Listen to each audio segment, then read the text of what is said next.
Bueno, pues muchas gracias, Joaquín, por la presentación. Muchas gracias a Micaela, a Jimena, a Claudia, bueno, a todos los organizadores de este quinto coloquio de estudiantes y egresados del Departamento de Humanidades. Es un placer estar aquí en la Universidad Católica. Justo recién descubrí que había coincidido con el decano nada más y nada menos que en una soirée en Madrid durante el COVID. Pues azares de la vida, yo invitado por un filósofo alemán y él por la Fundación Tatiana Pérez de Guzmán el Bueno, nos encontramos en una sala del Museo del Prado delante de un cuadro de la muerte de un godo. Eso es todo lo que puedo contar de mi relación con la Universidad Católica, que ahora se amplía muchísimo más. Cuando me invitaron a participar en este coloquio, tuve tribulaciones a la hora de elegir el tema. Inicialmente pensé que lo más cabal, lo más racional sería elegir un tema en el cual estoy supuestamente especializado o que conozco más de primera mano, pues la literatura, la filosofía española, europea. Pero entonces, conociendo las relaciones entre España y Perú, pensé que sería tachado y duramente criticado por colonial y paternalista, por venir aquí como quien trae la buena nueva del último grito de filosófico europeo. Entonces pensé, bueno, vamos a cambiar las tornas y en vez de hablar de literatura o filosofía europea, vamos a hablar de literatura y filosofía latinoamericana y más en concreto peruana. Entonces pensé, me van a criticar otra vez por colonial y paternalista. Dado que la crítica es inescapable, pues yo creo que hay que aceptarla, no como un ataque personal, sino como un reconocimiento de una herencia histórica de la cual debemos dar cuenta, estemos de acuerdo o no con ella, y también de nuestra posición inevitable de clase, de etnia, de género y de edad. Y subrayo el tema de la edad porque, como muchos de ustedes sabrán, y si no, se irán dando cuenta conforme vayan pasando los años, el factor principal de promoción y de corrupción académica es la edad que uno tiene.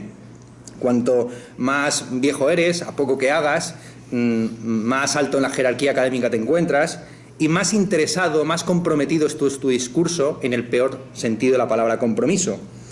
Así que, por supuesto, yo agradezco que los estudiantes, que son los que por edad menos poder jerárquico detentan y más desinteresados son en su conocimiento y en su aproximación al saber, me han invitado, y me han invitado además cuando todavía no peino demasiadas canas, ¿no? Todavía se me puede considerar un profesor joven a mis 32 años.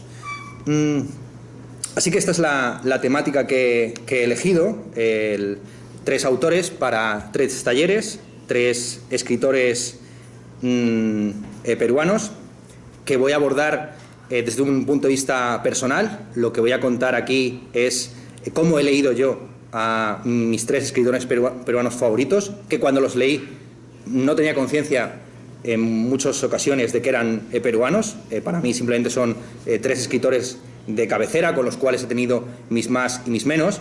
Entonces ese es el enfoque. No pretendo traer ninguna buena nueva, sino partir de un punto en común, de una serie de textos que tanto ustedes por la enseñanza, por su formación, como yo por mi interés, pues nos hemos aproximado a ellos con nuestros puntos de contacto y también de discrepancia.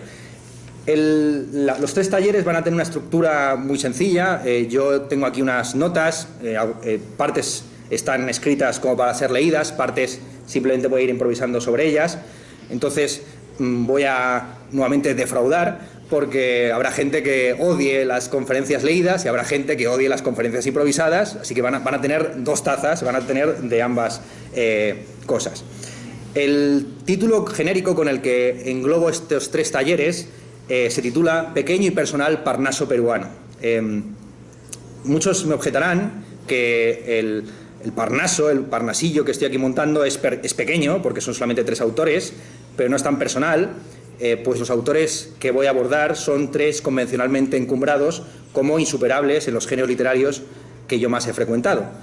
Mariátegui se suele considerar el mejor ensayista, igual que Vallejo y Vargas Llosa en el ensayo y en la narrativa en este país. Me hubiera gustado tratar otros autores, más autores, distintos autores, pero siendo este mi primer viaje a Perú, siendo esta mi primera intervención en la Católica, y disponiendo solo de 3 conferencias, creo que es conveniente contravenir el dicho y empezar la casa por el tejado. Empezar el iceberg por el pico y la literatura peruana por los autores que yo mejor conozco, que más me han influido y también a los que he podido acceder por internet o en las bibliotecas y librerías de mi ciudad. Podría hablar de otros que también son muy importantes para mí, como Manuel Escorza, a quien voy a dedicar una novela dentro de poco, en mi trilogía platónica, muerto en el accidente de Avianca 011, junto con Jorge Ibargüengoitia, Ángel Rama y otra serie de intelectuales que iban hacia el primer encuentro de literatura, de cultura iberoamericana organizada por el presidente Betancourt en Colombia. Lo comentábamos a la puerta, parece un chiste, ¿no? Un uruguayo, un mexicano y un peruano suben un avión, ¿qué pasa? El avión se estrella. Pues es un acontecimiento dramático que sesgó a toda una generación de escritores y de intelectuales que murieron en ese accidente y a los que yo pensaba y pienso todavía rendir homenaje en mi tercera y última novela de la trilogía platónica. Otra escritora de la que podía haber hablado era Blanca Varela, que es una poeta que atesoro en mi biblioteca, o Gabriela Wiener, que es una buena amiga mía en Madrid. Pero no quería tampoco jugármela, así que yo sabía que con Mariátegui, con Vallejo y con Vargas Llosa la polémica estaba asegurada, las acusaciones de colonialismo y paternalismo iban a estar sobre la mesa, así que vamos a por ello. Por supuesto, la idea, ya digo, es aprender más nombres en el coloquio con ustedes. Ya me he ido apuntando, tengo aquí un cuadernito nada más para apuntar nombres de escritores y de recomendaciones que ustedes me hagan y todos los libros que voy a donar a la biblioteca, pues luego rellenarme la maleta con los comprados en librerías de primera y de segunda mano en Lima. El primer autor del que voy a hablar no necesita preliminares ni justificaciones. Yo soy filósofo, o más humildemente doy clases en una facultad de Filosofía y Letras, que no es lo mismo, y Mariátegui pasa por ser el mejor filósofo del Perú y por ende uno de los mejores en castellano. Pero mi vínculo con el cojo de Moquegua no se limita a una coincidencia académica o lingüística. Como tantos otros miembros de mi generación, yo he pasado por 2 periodos de inquietud política durante la década pasada. Dejando ahora el feminismo, el ecologismo y la COVID, que han marcado los últimos 5 años en España, pero también en el resto del mundo, la crisis económica europea entre 2010 y 2014 y el independentismo catalán entre el 14 y el 18 han sido los principales motores de inquietud política en mi país. Como tantos otros millennials españoles, yo he pasado por un periodo más o menos izquierdista y por otro más o menos patriótico. Ahora hablo de ellos como si fueran 2 periodos sucesivos, del 10 al 14 y del 14 al 18, pero entonces las cuestiones sociales y nacionales se confundían sin solución de continuidad. Una de mis obsesiones, entonces, en la década de los 2010, era encontrar un pensador de izquierdas en castellano a la altura de nuestra historia y de nuestras circunstancias. Mis referencias intelectuales de izquierdas eran entonces mayoritariamente extranjeras, sobre todo historiadores marxistas británicos, toda la escuela de la New Left Review. Si escribían en castellano, los autores que leía me parecían malas traducciones con ideas prestadas y un estilo ilegiblemente acartonado. Voy a aprovechar para leer aquí una cita de César Vallejo sobre los marxistas ortodoxos. Dice lo siguiente César Vallejo en sus apuntes de teoría marxista. No sé si es un fragmento, creo que es un fragmento que está en el bestseller. Vallejo ahora sobre todo es recordado por su poesía, pero hay que recordar que cuando muere, Vallejo sobre todo es recordado por haber escrito la primera crónica en castellano de la Unión Soviética. Muchos escritores en la década de los años 10 y de los 20 fueron a la URSS y escribieron su viaje más o menos crítico. El más sonado de todos ellos era André Gide, que fue condenado en el segundo coloquio de intelectuales antifascistas, celebrado en Valencia durante la Guerra Civil Española, donde estuvo Vallejo, donde estuvo Theo Paz, donde estuvo Elena Garro, estuvieron muchos intelectuales y escritores de todo el mundo de habla hispana.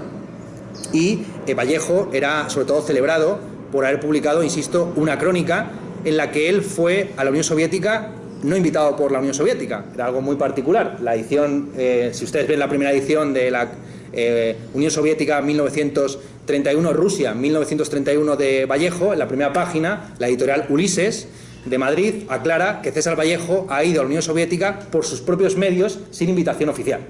Porque claro, la mayor parte de ellos iban costeándose unos viajes fastuosos, Vallejo se lo pagó de su propio bolsillo. Pues en esa crónica de su viaje a Moscú, donde hace un elogio del país y llega a vender hasta 3 ediciones, unos 5.000 ejemplares, lo cual era una burrada en ese ensayo, dice lo siguiente acerca de los marxistas ortodoxos. Hay hombres que se forman una teoría o se la prestan al prójimo para luego tratar de meter y encuadrar la vida a horcajadas y mojicones dentro de esa teoría. La vida viene, en este caso, a servir a la doctrina en lugar de que ésta, como quería Lenin, sirva a aquella.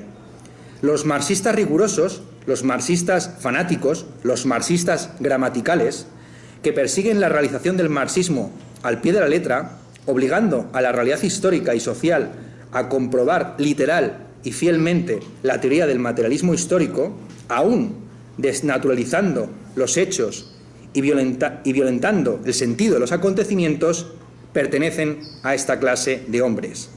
A fuerza de querer ver en esta doctrina la certeza por excelencia, la verdad definitiva, inapelable y sagrada, una e inmutable, la han convertido en un zapato de hierro, afanándose por hacer que el devenir vital, tan preñado de sorpresas, calce dicho zapato, aunque sea magullándose los dedos y hasta luxándose los tobillos, para decidirse a reír o llorar ante un transeúnte que resbala en la calle, sacan su capital del bolsillo y lo consultan.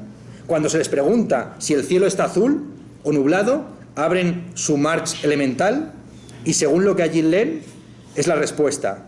Viven y obran a expensas de Marx.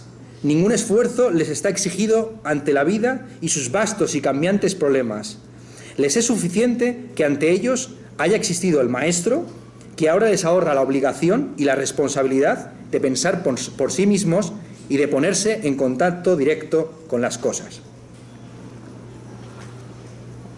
Pues este era Vallejo. Y aquí sigue Ernesto Castro. Poco a poco fui conociendo referentes españoles, originales y sugestivos, como Gustavo Bueno o Anthony Dumenac. Del primero me fascinó su materialismo filosófico y del segundo su marxismo analítico, pero ambos, en la década de los 2010, ya se hallaban en sus últimos años de vida repitiéndose como loros escolásticos. Esos eran los únicos faros que podía encontrar en medio del mar y la noche de mis 20 años. Bueno, aquí me puse un poco lírico, quizás, un poco kitsch, ¿no? Quizás en el texto este. Yéndome al pasado, me atormentaba que no hubiera ningún pensador marxista de peso en la primera mitad del siglo XX español, salvando tal vez a André Unín con sus traducciones del ruso y su ensayo sobre el derecho de autodeterminación de los pueblos. Si eso era lo máximo que podía producir una España zarandeada por momentos políticos tan intensos como la Segunda República o la Guerra Civil, ¿qué cabía esperar del adocenado contexto político actual? Perry Anderson, uno de esos historiadores marxistas británicos que leía entonces a paladas, lo había expresado contundentemente en sus consideraciones sobre el marxismo occidental. Esta es la cita de Perry Anderson, es la nota 4 del libro. Dice lo siguiente, mientras está hablando de Antonio Gramsci, creo recordar. Dice: el caso español sigue siendo un importante enigma histórico. ¿Por qué España nunca dio un Labriola o un Gramsci, pese a la extraordinaria combatividad de su proletariado y su campesinado, aún mayor que la de Italia, y a una herencia cultural del siglo XIX, que si bien era ciertamente menor que la de Italia, estaba lejos de ser despreciable? Sería menester dedicar una investigación a fondo a este complejo problema. Su solución sería importante para un análisis más amplio de las condiciones del surgimiento y el desarrollo del materialismo histórico como teoría. Aquí podemos solamente señalar, en lo que concierne al problema de las herencias culturales relativas, que sorprendentemente, mientras Croce estudiaba y difundía la obra de Marx en Italia, en el decenio de 1890-1900, el intelectual análogo más cercano en España... ¿Cuál es el intelectual análogo más cercano en España? ¿Alguien se atreve a decir un nombre? Me he pillado aquí de repente, es un atraco, es un examen de repente. Unamuno. Unamuno. Se convertía también al marxismo. Unamuno, a diferencia de Croce, participó activamente en la organización del Partido Socialista Español entre 1894 y el 97. Sin embargo, mientras el compromiso de Croce con el materialismo histórico iba a tener profundas consecuencias para el desarrollo del marxismo en Italia, el de Unamuno no dejó huellas en España. El enciclopedismo del italiano, tan en contraste con el ensayismo del español, fue sin duda una de las razones de las diferencias en los resultados. Aquí ya empieza a ponerse un poco cabrito el inglés. Unamuno era un pensador mucho menor. Hablando con mayor generalidad, sus limitaciones eran sintomáticas de la ausencia en España de una importante tradición de pensamiento filosófico sistemático. Algo de lo que la cultura española, pese a todo el virtuosismo de su literatura, su pintura o su música, había carecido desde el Renacimiento hasta la Ilustración. Fue quizás la ausencia de este catalizador lo que impidió la aparición de una obra marxista de importancia en el movimiento obrero español del siglo XX. Esto contribuiría también a explicar el hecho curioso de que el marxismo no lograra una buena cosecha teórica en Inglaterra, con su tradición nativa de empirismo abrupta e intensamente agudizada después de 1900, mientras que fue capaz de producir una notable historiografía. Entonces, este era el diagnóstico de Perry Anderson, quien evidentemente metía el dedo en la llaga, pero también embadurnaba ese dedo con la pomada que podía curar dicha llaga. Como el propio Anderson demostraba, con su propio ejemplo y el de su escuela, Gran Bretaña no había tenido filósofos marxistas. Gran Bretaña tampoco tuvo grandes filósofos marxistas.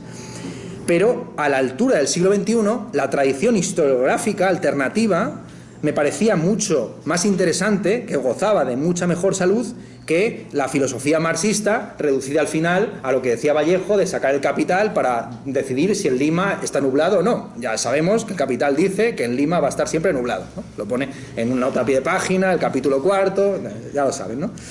Entonces, frente a las abstracciones de la metafísica marxista en su desarrollo en la segunda mitad del siglo XX, me parecía que Perry Anderson, si señalaba una deficiencia de la cultura hispana en general, también señalaba una virtud. Tal vez no había que rechazar la tradición ensayística española, sino abrazarla y secundarla hasta sus últimas consecuencias. Tal vez había que hacer caso a Anderson y estudiar cuál era la influencia unamuniana en el marxismo español. Entonces, hacia 2011-2012, yo me puse a leerme todo Unamuno. Conforme fui leyendo Unamuno, me percaté de que en sus ensayos más próximos al Partido Socialista había una filosofía materialista, sí, pero no estrictamente marxista, porque se preocupaba también de la religiosidad, que era reducida por algunos marxistas a la condición de opio del pueblo. Ante todo, me percaté de que en sus ensayos de interpretación, se sugería una intrahistoria alternativa de España, ajena a los reductivos esquemas marxistas. La culpa, por supuesto, no es de Marx. Él estudió el caso puro, ideal, del feudalismo y el capitalismo en Gran Bretaña y dejó a sus discípulos la labor de extrapolar dicho análisis a otros países, rellenando las casillas marxistas en las cuales España no encajaba. En la península ibérica, nos cuentan los historiadores prácticamente desde España invertebrada de Ortega y Gasset, no arraigó nunca el feudalismo, porque 8 siglos de conquista musulmana y de reconquista cristiana crearon una frontera bélica caliente, parecida luego a lo que sería la frontera argentina o la frontera estadounidense, donde los nobles no podían independizarse demasiado de su rey o de su califa, como se comprobó durante la fragmentación de los reinos de taifas, que fueron culturalmente muy florecientes, pero geopolíticamente nefastos para los musulmanes en la península. Bueno, breve paréntesis de historia de España muy breve, ¿no? En el siglo XI-XII hay un periodo de fragmentación del califato omeya, en un montón de reinos de taifas, de pequeños reinatos o ducados o condesados, cada uno con su administración, que creó una especie de mapa geopolítico dentro de la península ibérica muy parecido al que había en el periodo de los reinos combatientes en China o al periodo de la época clásica griega, es decir, que justamente hubo un florecimiento de la poesía y de la filosofía en el mundo árabe peninsular ibérico, porque los reyes o los duques no podían reprimir a los filósofos, estos simplemente andaban un par de kilómetros y ya se encontraban bajo la jurisdicción de otro país. es una cosa muy interesante darse cuenta cómo el auge filosófico suele estar vinculado muchas veces a la depresión o a la decadencia política. Platón, considerado el máximo exponente de la Edad de Oro de Atenas, en realidad vivió la época de la decadencia política ateniense, después de la derrota del Peloponeso y el paso de la Égida a Esparta. De hecho, Platón era un seguidor y un admirador de la política espartana. Insisto que es interesante ver este modelo que surge en el mundo musulmán hispano, surge en el mundo chino, el mundo griego y en el mundo alemán. El periodo dorado de la filosofía alemana es el periodo de los Kleinen Staaterei, de los pequeños estadetes, antes de la creación de la Große Deutschland, ¿no?, de la gran Alemania. Bien. Entonces, no hubo feudalismo aparentemente en España, porque los duques o los condes nunca pudieron independizarse de la corte del rey o del califa, y tampoco hubo capitalismo. Un lugar común en la historiografía marxista es que España inicia la era capitalista con el descubrimiento y conquista de América, pero fue el país europeo que menos se benefició de esa revolución económica debido a sus creencias religiosas, a sus compromisos históricos, dinásticos en Centro Europa y a su posición de exportador de materias primas dentro del continente. El famoso soneto de Quevedo sobre el oro que nace en las Indias, crece en España y va a morir a Génova. España, en suma, no produjo una revolución burguesa equiparable a la británica, a la estadounidense o a la francesa. En los ensayos socialistas de Unamuno, lo que emergía era una intrahistoria alternativa en la que se apuntaba a la tesis de que España sí que había desarrollado su propio feudalismo y capitalismo, pero no en la península como en sus posesiones de ultramar. En nuestra historia, los indígenas fueron los siervos de la gleba. Los encomenderos fueron los señores feudales. Las guerras de independencia fueron la revolución burguesa. Bolívar fue nuestro Napoleón. Esta tesis, más sugerida que afirmada explícitamente, me animó a leer sobre el vínculo de Unamuno con Hispanoamérica y con lo hispano en general. Ya sabía de antemano que Unamuno era un entusiasta de José Rizal, el independentista filipino, fusilado por el ejército español, uno de sus escritores de cabecera. ¿Cómo no saber esta anécdota si el famoso encontronazo de Unamuno con los fascistas se debió a esta causa? Muy poca gente sabe que, o muy poca gente sabe es una afirmación estúpida, pero vamos, sabed que el famoso encontronazo final de Miguel de Unamuno, que ha sido objeto incluso de una película reciente por parte de Amenábar, el Día de la Raza, el 12 de octubre, se celebra en la Universidad de Salamanca un coloquio en el que Unamuno, que haya apoyado el golpe de Franco, se encuentra con Millán Astray, el jefe de la Legión Española, tuerto, manco, yo no sé si incluso con una pata de palo, veterano de la guerra de Filipinas, uno de los últimos defensores de las colonias españolas. Y en ese encontronazo es el momento en el que Unamuno dice aquello de venceréis pero no convenceréis, y Millán Astray grita aquello de viva la muerte, muera la inteligencia traidora, ¿no? Viva la muerte, muera la inteligencia traidora. Lo que muy poca gente sabe, o sabed, mejor dicho, o ya sabéis a partir de ahora, si no lo sabíais, que en realidad el conflicto con Millán Astray no se debió a las críticas que podía tener Unamuno al bando franquista, sino que citó muy elogiosamente a José Rizal y dijo que uno de los grandes crímenes de la historia de España había sido fusilar a José Rizal, padre de la independencia filipina, algo así como el José Martí de Filipinas, que había escrito una novela sobre en castellano, en un castellano muy interesante y muy rico, sobre su experiencia dentro de una escuela jesuítica. Y fue entonces cuando Millán Astray le pidió a Unamuno que se retractara, que dejara de elogiar tan abiertamente a los enemigos de España. Unamuno se mantuvo sus 13 y ahí se produjo el encontronazo. Entonces, lo que yo ignoraba, más allá de esta anécdota, es que Unamuno había reseñado durante décadas y décadas libros hispanoamericanos para la prensa española y que era un ávido lector, entre otros, del argentino Domingo Faustino Sarmiento, del uruguayo José Enrique Rodó, del peruano Ricardo Palma, del colombiano José Asunción Silva, del venezolano Rómulo Gallegos, del nicaragüense Rubén Darío y, por supuesto, del mexicano Alfonso Reyes, con el que tuvo correspondencia, y del cubano José Martí, que era casi su modelo, por mencionar solamente a uno de los más conocidos en cada país mapeado por el Vasco de Salamanca. Unamuno mantuvo correspondencia con muchos de estos próceres, como se decía entonces, y tuve oportunidad de hojear esas cartas, pero ninguna me impresionó tanto como la que Unamuno le envió a finales de 1926 a un autor peruano que entonces me resultaba totalmente ignoto. Por aquel entonces, Unamuno estaba exiliado en Hendaya, frontera de Francia con España, por haber protestado contra la dictadura de Miguel Primo de Rivera, y acaba de publicar en francés su ensayo La agonía del cristianismo, donde abogaba por una religiosidad polémica, desesperada, escandalosa y necia, esto es, agónica.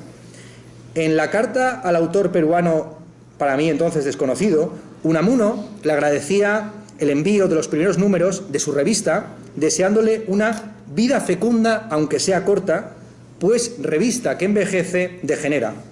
En un único párrafo, que ocupa 2 caras, en una única hoja, 1000 palabras a vuela pluma, con una letra ágil y apretada, sin tachones, Unamuno le resumía a este escritor peruano desconocido su concepción de la historia de España, y se quitaba de nuevo el sombrero ante José Rizal, decía que había que construir un monumento en el centro de Madrid a José Rizal, y desbarraba quijotescamente, como era habitual, sobre el nombre de su tocayo Primo de Rivera, que se llamaba Miguel Primo de Rivera, y decía Unamuno, para que vean cómo escribía este hombre poseído por el Don Quijote. No, en la escuela le conocían por Miguelón, luego Miguelito, más Miguel no, porque vea usted, Miguel es uno de los 3 o 4 nombres cristianos que tienen por patrono no un hombre que fue de carne y hueso, sino a espíritu puro. Miguel es nombre arcangélico, y luego vea los 4 Migueles de la España eterna y universal. A continuación, hablaba de Miguel Servet, de Miguel de Legazpi, Miguel de Cervantes y Miguel de Molinos, postulándose evidentemente a sí mismo, Miguel de Unamuno, como el 5º Miguel arcangélico español. La parte que más me interesó de la carta, de esta carta al escritor peruano desconocido, obsesionado como estaba por encontrar un marxismo hispano o en castellano digno de ese nombre, fue la réplica que Unamuno esbozó al autor peruano, quien había reseñado en su revista La agonía del cristianismo, objetándole al vasco de Salamanca no contemplar el lado religioso, idealista, utópico, mítico del marxismo. No es cosa que nos pongamos a discutir, le respondía Unamuno. Acabaríamos en que ambos tenemos la verdad, que es mucho mejor que tener la razón. Sí, en Marx había un profeta más que un profesor. Y a continuación se arrancaba a la etimología de profeta y profesor, que son la misma. Bien, todo tiene que ver con la profesión, con la vocación, con la elección. Nada más leer esas líneas, salí corriendo a buscar la revista de ese autor peruano desconocido, a quien Unamuno daba la verdad, si no la razón, y mientras corría de camino a la biblioteca, cruzaba los dedos soñando, deseando encontrar en esa revista ese marxismo en castellano que yo llevaba tanto tiempo buscando y anhelando en vano. Bueno, como ustedes ya saben o han adivinado, esa revista se titulaba Amauta y su director, el peruano desconocido, era José Carlos Mariátegui, quien nunca llegó a envejecer, como le sugería Unamuno, le deseo una vida fecunda aunque sea corta, pues revista que envejece degenera. No llegó a envejecer y mucho menos a degenerar, porque murió con poco más de 35 años. Tampoco pudo ni promocionarse ni corromperse académicamente, por lo que hemos dicho. Entonces, el primer libro que leí de Mariátegui fue En defensa del marxismo.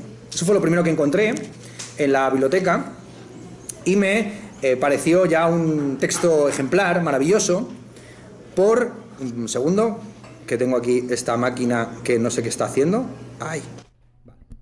No estaba grabando. El audio al menos. Entonces todo esto ha sido una especie de mimo para la gente que luego lo vea, ¿vale? Bien, perfecto. Entonces...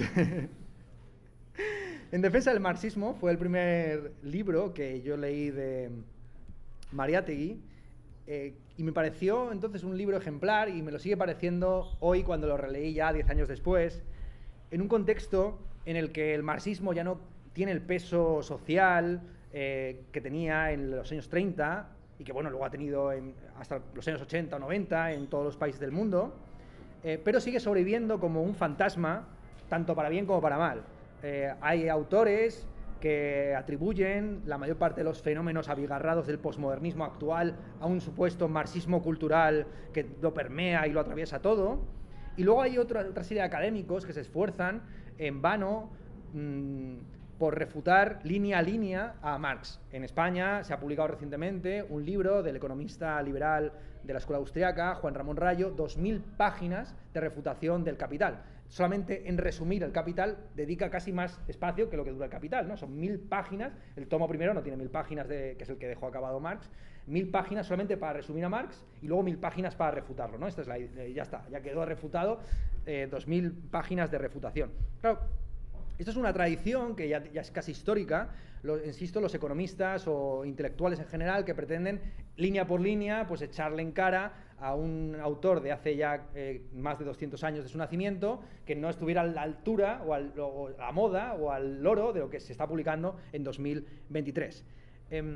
Desde Edward Bernstein, con su famoso revisionismo acerca de la teoría de la tasa de ganancia, la deupaparización y los salarios, pasando por el presidente de Checoslovaquia, Tomás Masaryk, que acuñó el término crisis del marxismo, es cíclico la aparición de estos profetas y a la vez profesores que nos vienen a enseñar que Marx estaba equivocado en todo, ¿no? En todo lo suyo y, por supuesto, lo que posteriormente se escribió o se hizo en su nombre.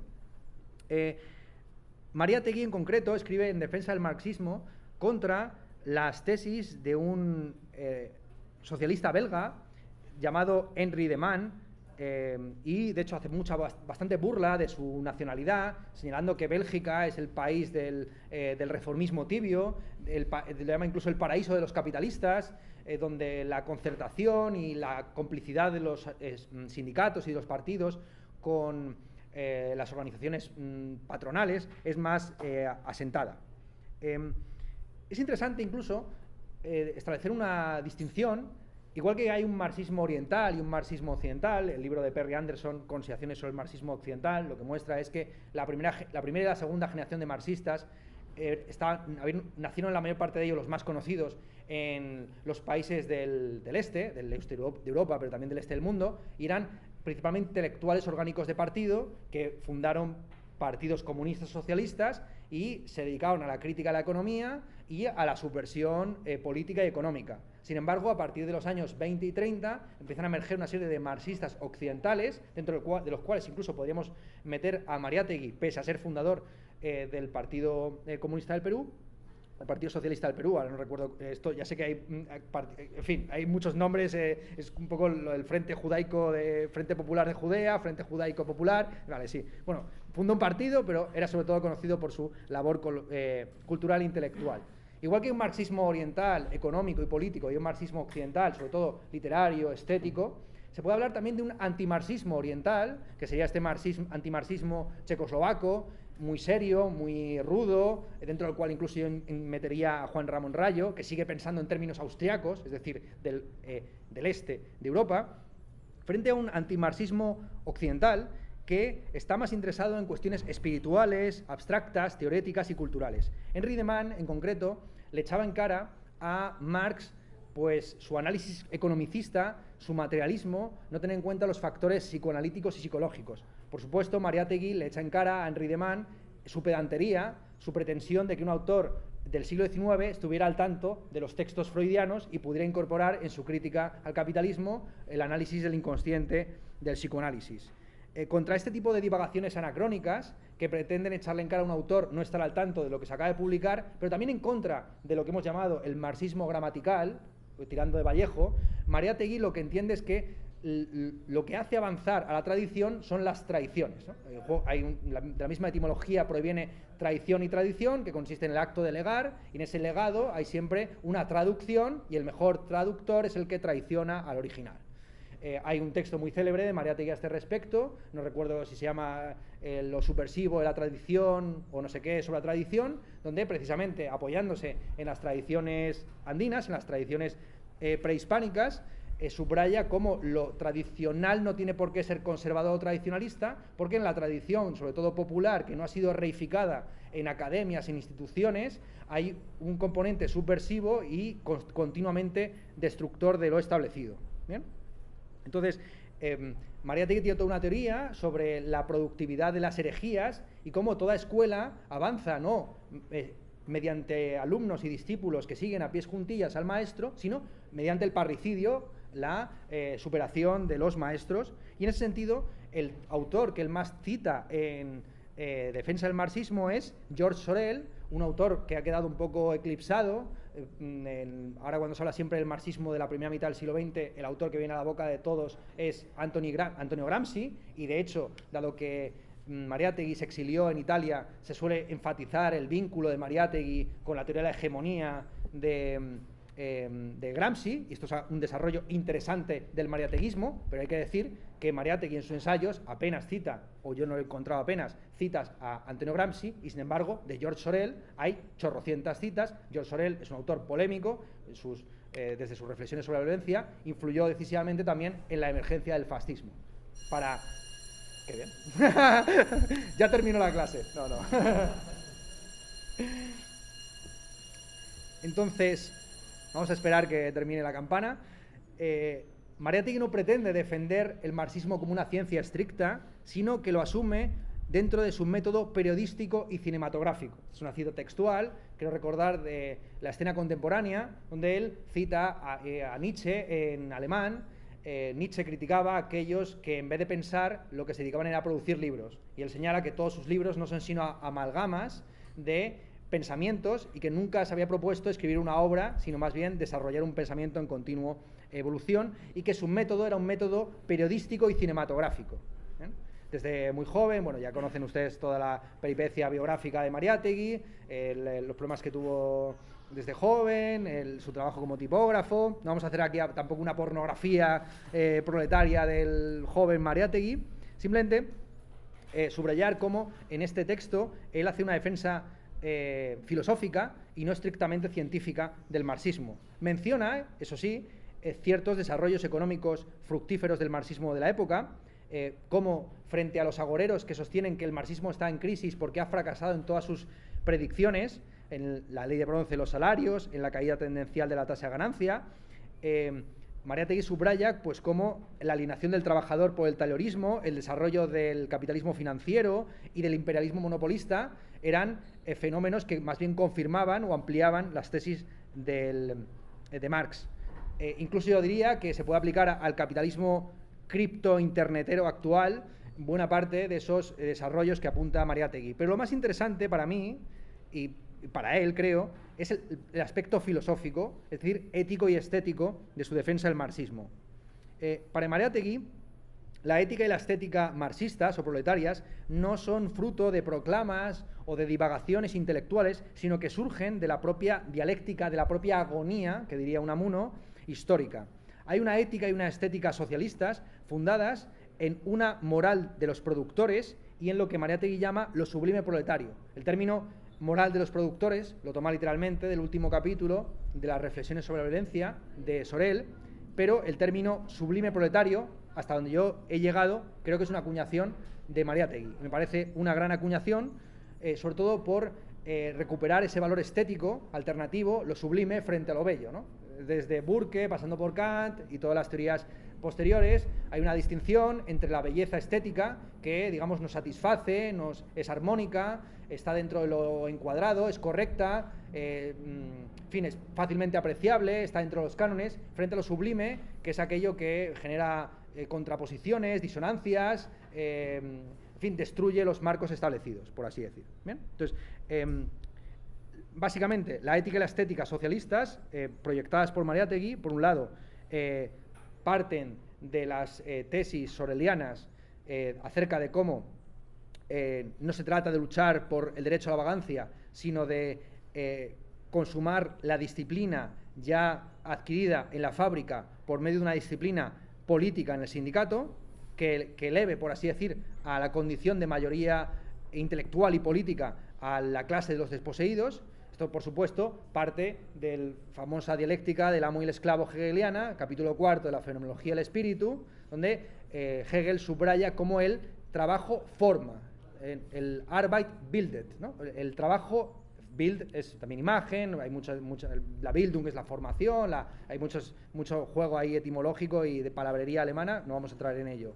Simplemente quiero que se queden con esto, de que en el fondo esto que él llama la ética de los productores, la moral de los productores, es simplemente las mores, las costumbres de disciplina y de autoafirmación y de autodesarrollo que ya están implícitas en la disciplina impuesta por la fábrica y posteriormente del sindicato. Algo que quisiera también subrayar es la ausencia del partido, al menos en las reflexiones de Mariátegui en defensa del marxismo. El partido, que tanta importancia tiene en el nuevo Maquiavelo de Antonio Gramsci. Antonio Gramsci considera que el nuevo príncipe de la clase proletaria va a ser el partido. En Mariátegui, sin embargo, el énfasis está, siguiendo a Sorel y no a Gramsci, en el sindicato. Y luego está el tema de lo sublime proletario, como una forma de apreciación estética que rompe, volviendo con lo de la revolución de la tradición, rompe con las categorías estéticas establecidas. Entonces, esta es la defensa que hace Mariátegui del marxismo, que cuando leí en 2011-2012 me pareció impresionante y que me sigue impresionando a día de hoy. Por supuesto, a Mariátegui le parece absurda la contraposición entre Marx y Freud, y aunque no lo desarrolla, apunta a lo que luego se ha bautizado como la escuela de la sospecha, es decir, que Nietzsche, Marx, Freud, entre otros muchos autores, lo que hicieron a mediados del siglo XIX fue humillar la vanidad humana. Hay un texto muy célebre de Freud donde se cuenta cómo la vanidad humana fue humillada sucesivamente, descentrando con Galileo al planeta Tierra de su órbita. El descubrimiento de América también fue una humillación de la vanidad europea, a juicio de algunos que han desarrollado esas tesis de Freud. Y insisto, frente a aquellos que quieren analizar psicoanalíticamente a los comunistas como unos hijos de papá resentidos que se rebelan edípicamente contra sus figuras de autoridad, lo que muy bien estudia Mariátegui es cómo Marx y Freud están aliados en ir más allá de la filosofía del sujeto, más allá de la filosofía trascendental que reflexiona egológicamente sobre sí misma, y estudia cuáles son las estructuras, los procesos inconscientes, las herencias históricas, económicas y psicológicas que nos determinan más lo queramos o no. Y al final, esta es la parte que más me interesó del libro, al final hace, en este mismo marco de crítica al subjetivismo y al egocentrismo, hace una crítica muy interesante Mariátegui en el tomo de las obras completas titulado En defensa del marxismo, donde hay otros textos que no iban a ser integrados originalmente por Mariátegui y que no se publicaban así originalmente en Amauta. Hay una crítica que me parece muy valiosa a la literatura francesa. Ese es un final un poco extraño. Los que hayáis leído el libro En defensa del marxismo os preguntaréis por qué en un momento dado Mariátegui deja de criticar a Henri de Man y se pone a hablar de la literatura francesa, ¿no? Y critica lo que él llama el rappel à l'ordre, la llamada al orden, la literatura burguesa, más ideológicamente burguesa que la propia burguesía, que abogaba por una especie de nihilismo y de escepticismo a finales de los años 20. Y la conexión yo creo que viene por aquí. A Mariátegui le parecía obsceno que después de la vanguardia europea, pero también de la vanguardia andina, vinieran una literatura que quisiera volver a afirmar el yo, la historia personal, la biografía novelada, tirando un poco de las partes más despreciables, si se quiere así, de Marcel Proust. Hay toda una escuela, a Paul Morand le mete bastante caña a Mariátegui siempre que puede. Y me parece muy interesante esta observación porque si hay una escuela literaria hegemónica a día de hoy, es precisamente esa escuela egocéntrica de la autoficción que considera que la literatura es simplemente la vida y milagros del escritor, ¿no? Es trasladada con ciertos toques de ficción al papel, lo cual demuestra la decadencia narcisista del género literario, que ha pasado simplemente a engarzarse con el culto a la personalidad del creador de contenido y la conversión del libro en un símbolo de estatus con fines meramente ostentatorios. Comprarse el libro para hacerse la foto en Instagram.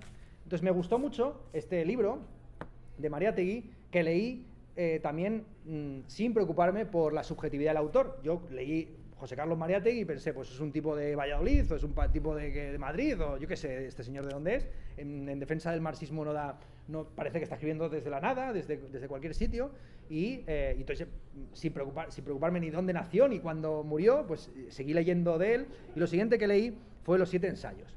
Hombre, ya los 7 ensayos sobre la interpretación de la realidad peruana, esto ya me dio un poco la sospecha de que no era de Valladolid, ¿no?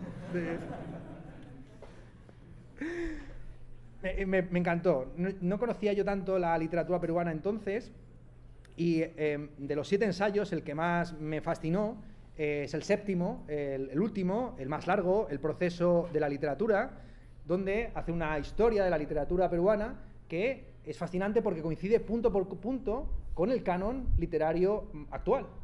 Es increíble cómo Mariátegui, a finales de los años 20, está en correspondencia con Jorge Luis Borges, recomienda a Magda Portal, en fin, sus amigos, él y sus amigos son básicamente lo que luego ha quedado como canon, más o menos, del Gabaliet Churata, que también tenía correspondencia con él, etc. Es literalmente el canon de la literatura peruana, ¿no? Fue para mí un acceso maravilloso y, además, me permitió, en fin, cobrar conciencia. Ya ha pasado otra hora.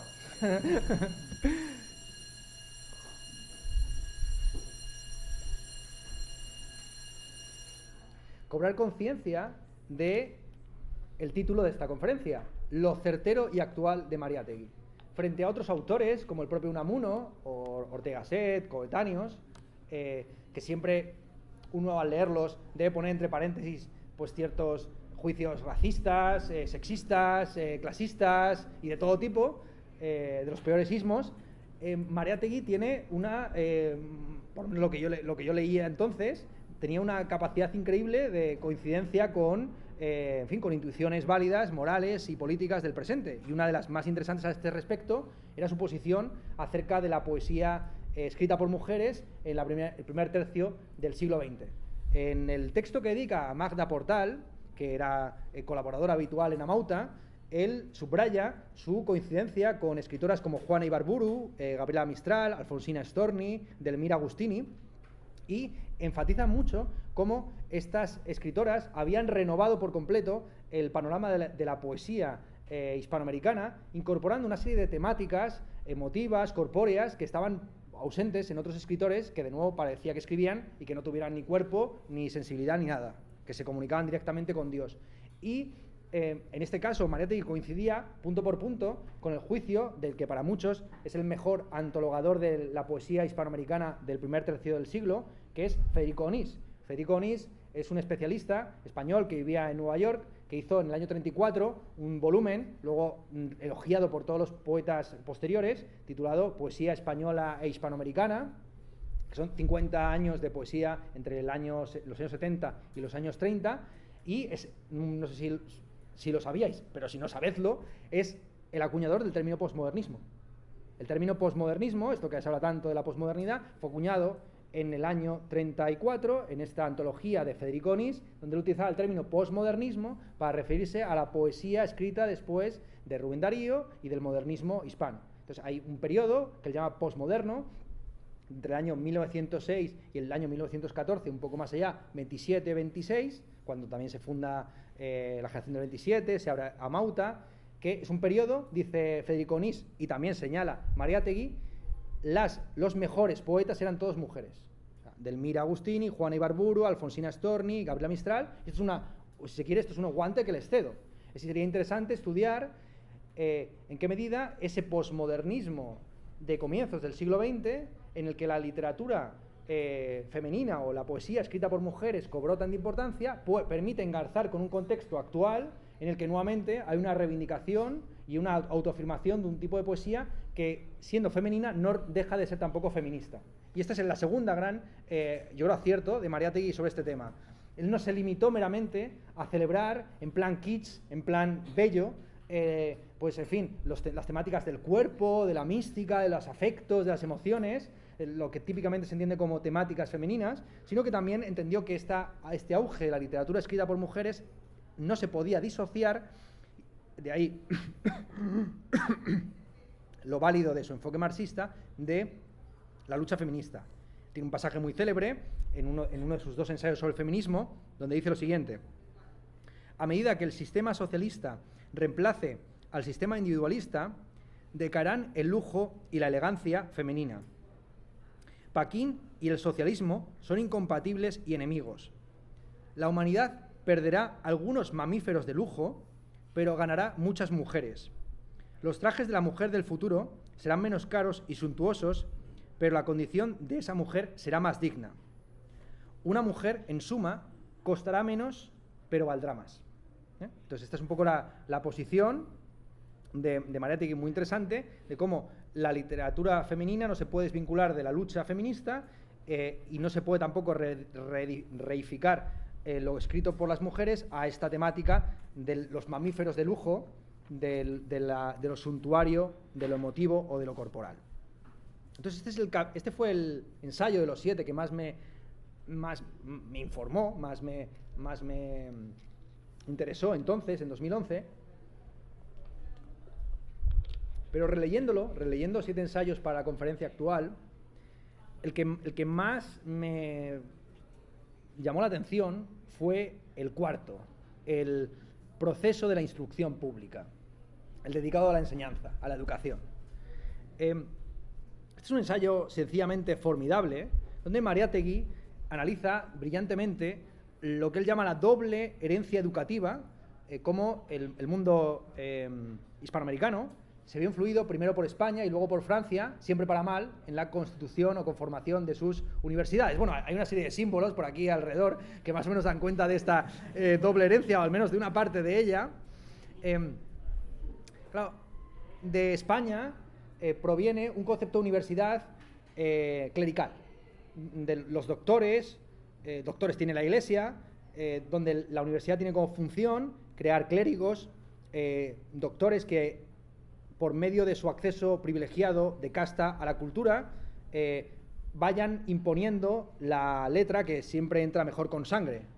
Esta influencia española privilegia, insisto, sobre todo la teología y el derecho. Mariátegui cita un dicho de la época: todo español es abogado hasta que se demuestre lo contrario, ¿no? Pues bien, este es el modelo que se estableció hasta el siglo XVIII-XIX, que a partir de la prestigio de la Revolución Francesa y la Ilustración se impone un modelo parisino donde los estudios eclesiásticos, jurídicos, son complementados con un barniz de estudios clásicos en números retóricos, literarios y nuevamente elitistas. Ya no era quizás el elitismo o el clasismo de casta, sino el elitismo del ocio, de lo desinteresado, del conocimiento por el conocimiento.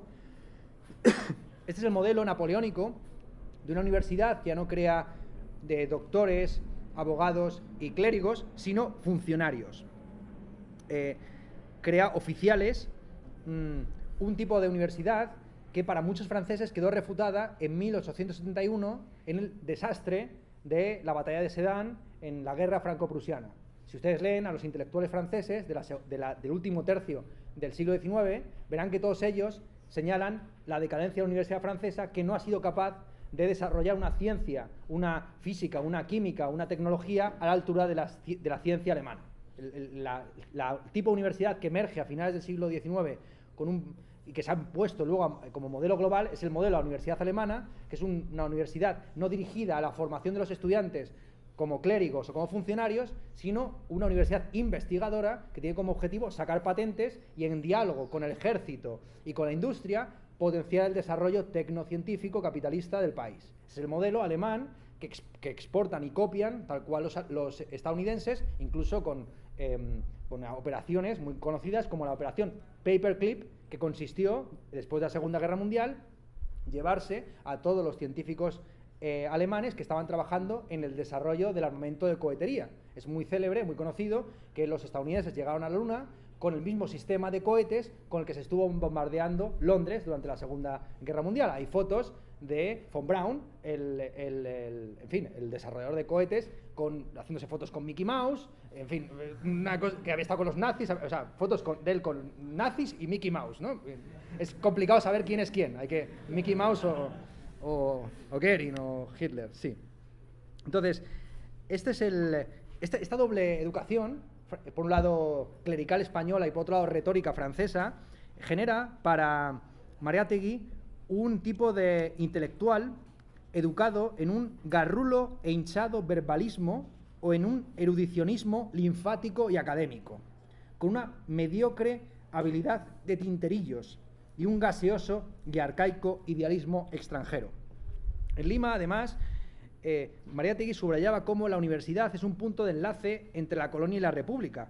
Bueno, voy a tener un debate mañana en San Marcos con Zenón de Paz. Zenón de Paz, en alguna entrevista, ha comentado cómo él propuso que se incorporara el quechua y el aymara en los estudios de filosofía, pues igual que existe el latín y el griego, pues como una lengua clásica desde la cual se puede filosofar o desarrollar ciertas cosmovisiones, y se encontró frontalmente con la oposición del departamento. No sé si esto ha mejorado o no, ya me lo comentarán ustedes, ¿no?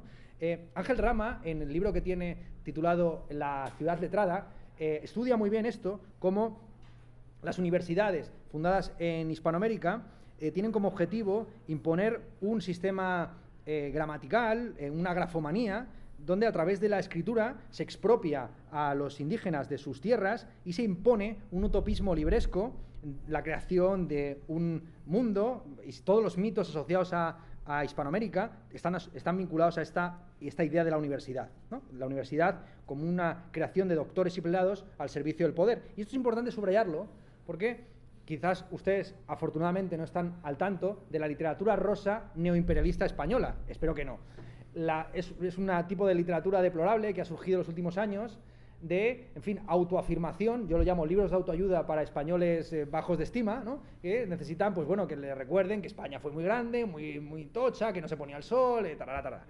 Y ese tipo de libros, como Imperofobia, de María Elvira Rocabarea, que tuvo mucho éxito, vendió hasta, no sé si 500.000 de ejemplares en España, pues sobre todo recurría mucho a una leyenda rosa de que, en fin, el Imperio Español estuvo mal, pero no tan mal como el anglosajón, siempre es lo mismo, siempre es el tú más, ¿no? Bueno, sí, estaba la Inquisición, pero también estaba la caza de brujas, sí, bueno, hubo un genocidio indígena, pero peor fue lo de Estados Unidos. Siempre es muy cuestionable que el único argumento moral de una persona sea decir que eres mejor persona que Adolf Hitler, ¿no? O sea, si tu único argumento es eres mejor persona, mi objetivo en la vida es no ser Adolf Hitler o no llegar al genocidio estadounidense, pues claro, es complicado no quedar bien con ese patrón o esa comparación.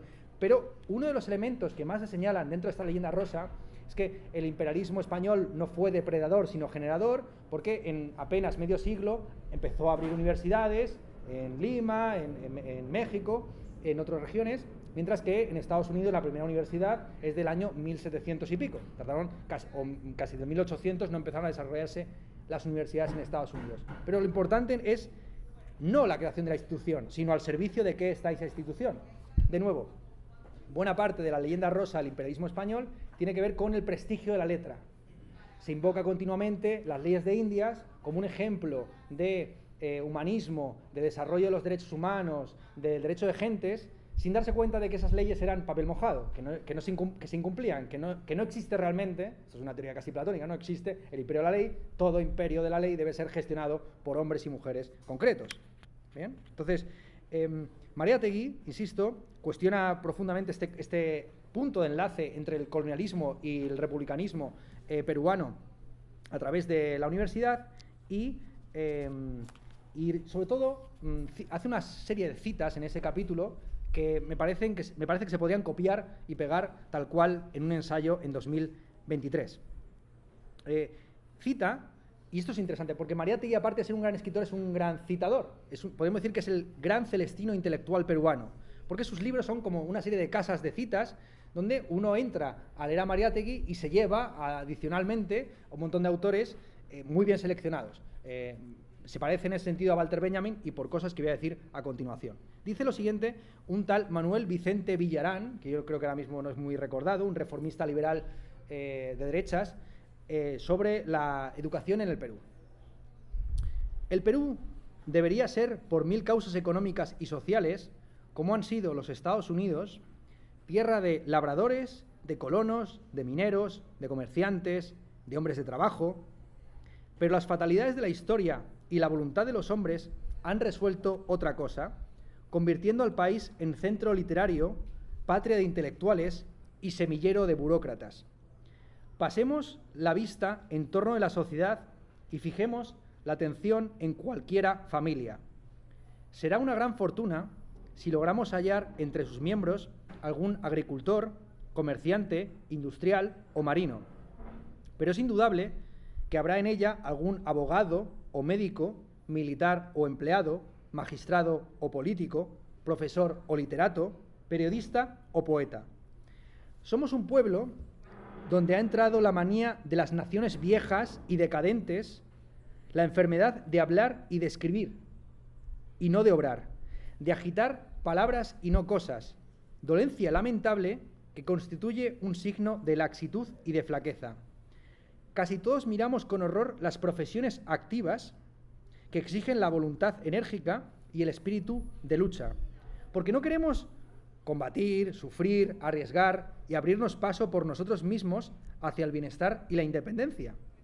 Qué pocos se deciden a soterrarse en la montaña, a vivir en las punas, a recorrer nuestros mares, a explorar nuestros ríos, a irrigar nuestros campos, a aprovechar los tesoros de nuestras minas. Hasta las manufacturas y el comercio, con sus riesgos y sus preocupaciones, nos atemorizan y, en cambio, contemplamos engrosar año por año la multitud de los que anhelan a todo precio la tranquilidad, la seguridad y el semirreposo de los empleos públicos y las profesiones literarias. En ellos somos estimulados, empujados por la sociedad entera. Todas las preferencias de los padres de familia son para los abogados, los doctores, los oficinistas, los literatos y los maestros. Así es que el saber se halla triunfante, la palabra y la pluma están en su edad de oro, y si el mal no es corregido pronto, el Perú va a ser como la China, la tierra prometida de los funcionarios y de los letrados. Pues estas son las palabras de Manuel Vicente Villarán, maravillosamente citadas por este celestino intelectual que es Mariátegui. Mariátegui ve muy bien cómo estos liberales de derechas que quieren acabar con la vieja educación clásica, retórica, literaria, en el fondo lo que buscan, como él mismo ha dicho, ha sido el modelo estadounidense del desarrollo industrial, del desarrollo económico, la universidad no como la consumación del espíritu, sino como un espacio para la cualificación del trabajo, para el desarrollo de patentes, para la promoción industrial militar del país. Mariátegui piensa que no hay que tener por qué decantarse por ninguna de esas dos opciones. No sé si ustedes se acuerdan de aquella película, Alien vs Predator. Es una película cuyo lema era Alien vs Predator, gane quien gane, perderemos nosotros, ¿no? Pues podemos decir que con el caso del universitario pasa lo mismo, ¿no? Viejos elitistas, humanistas, del saber por el saber, el desarrollo del pensamiento crítico, la espíritu, o criptobros dedicados al management, el marketing y el outsourcing, el coaching. Claro, gane quien gane, perderemos nosotros. Gane quien gane, perderemos nosotros. Claro, Mariátegui detecta muy bien cómo en el viejo humanismo hay un elitismo de afirmar que si uno no va a la universidad, pues no es persona, no ha desarrollado su mayoría de edad, no se realiza especulativamente, no adquiere una conciencia crítica. La universidad como un poco el reservorio de todas estas funciones. Pero también está el otro problema, el otro peligro, el peligro economicista, en fin, de reducir al profesor a una máquina expendedora de papers, algo que incluso podría reducirse al NPS streaming actual, donde el profesor simplemente responde las mismas frases a las preguntas repetitivas, un modelo que, en fin, yo creo que ha quedado un poco obsoleto, que va camino de su obsolescencia o que tiene su reducción al absurdo en la literatura digitalizada, en los papers algorítmicos, en el plagio de artículos y de textos vía ChatGPT. Tiene gracia porque de camino aquí a Perú, leyendo sobre el manuscrito de Huarochirí, pues hay muchos debates sobre quién es, se dice que es de un tal Tomás. Entonces dije, bueno, si nadie lo sabe, ni siquiera el profesor Zenón de Paz, voy a acudir a ChatGPT a ver si me da la respuesta, ¿no? Entonces fui allí a preguntarle, bueno, ¿quién es el autor del manuscrito de Huarochirí? Y me dijo así muy seguro, José María Arguedas, nacido aquí. Digo, entonces le tuve que decir, le tuve que dar clases yo, dictar una lección a ChatGPT. No, es el traductor, José María Arguedas es el traductor. Y no, sí, perdón, me he equivocado. Es Gamaliel Churata, seudónimo. Entonces empezó con toda seguridad a decir otro nombre. Y digo, no, Gamaliel Churrata no tiene nada que ver con el manuscrito Guarochirí. Ah, sí, el autor del manuscrito de Guarochirí es José Carlos Mariátegui. Pues, les traigo la noticia de que según ChatGPT, pues Mariátegui también tiene, o sea, no solamente escribió todo aquello, sino también el manuscrito de Guarochirí. Bien. Entonces, al final es un modelo educativo donde se presupone que las respuestas ya están dadas. Que el saber consiste en ofrecer una serie de respuestas a una serie de preguntas preestablecidas. En tener mucha seguridad a la hora de ofrecer una respuesta. ChatGPT no tiene ni puta idea, pero aún así, muy seguro, te dice que es tal persona o tal otra, le refutas y sigue en sus 13, inventándose a veces nombres sin ningún sentido. Entonces, este fue, insisto, el segundo libro que leí de Mariátegui, y ya no podía negar, en fin, ya no podía obviar más su biografía, ya no podía más estar aislado de su contexto social y político. Entonces ya fue cuando me metí en los textos más biográficos, en los textos más personales de él, que a mi juicio son los mejores, o al menos son los que más me gustan a mí. El siguiente libro que quiero comentar muy brevemente es La novela y la vida, el tomo La novela y la vida, que no sé si es el cuarto de las obras completas, donde Mariátegui esboza una novela, podríamos decirlo así, periodística, parecida al periodismo de sucesos o a la literatura de crónica que se ha desarrollado en los últimos años, donde cuenta la vida de dos soldados de la Primera Guerra Mundial italianos que son heridos en el frente y hay una confusión respecto a sus identidades. Si ustedes leen esa novelita que escribe Mariátegui, que fue elogiada por Salazar Bondi como una verdadera novela, lo que cuenta allí pues es como un hombre pierde su memoria en combate y cuando regresa a casa le llevan a la esposa del fallecido. O sea, dos hombres entran en el combate, sale uno y ese uno es reconocido oficialmente por el Estado como casado con la mujer del otro. Y él no tiene el suficiente recuerdo, con lo cual pasa de ser un profesor de literatura en Verona a convertirse en un tipógrafo socialista en Turín. Yo creo que este libro, es interesante que Mariátegui dedicara tanto tiempo, es uno de los textos más largos de Mariátegui, aparte de los ensayos y artículos, yo creo que es la obra más larga de Mariátegui. Y si me permiten, este método biográfico, especulativo, absurdo, creo que hay mucho de la vida de Mariátegui cifrada en el drama personal, profundamente moderno, de un hombre que pierde su identidad para convertirse en otro.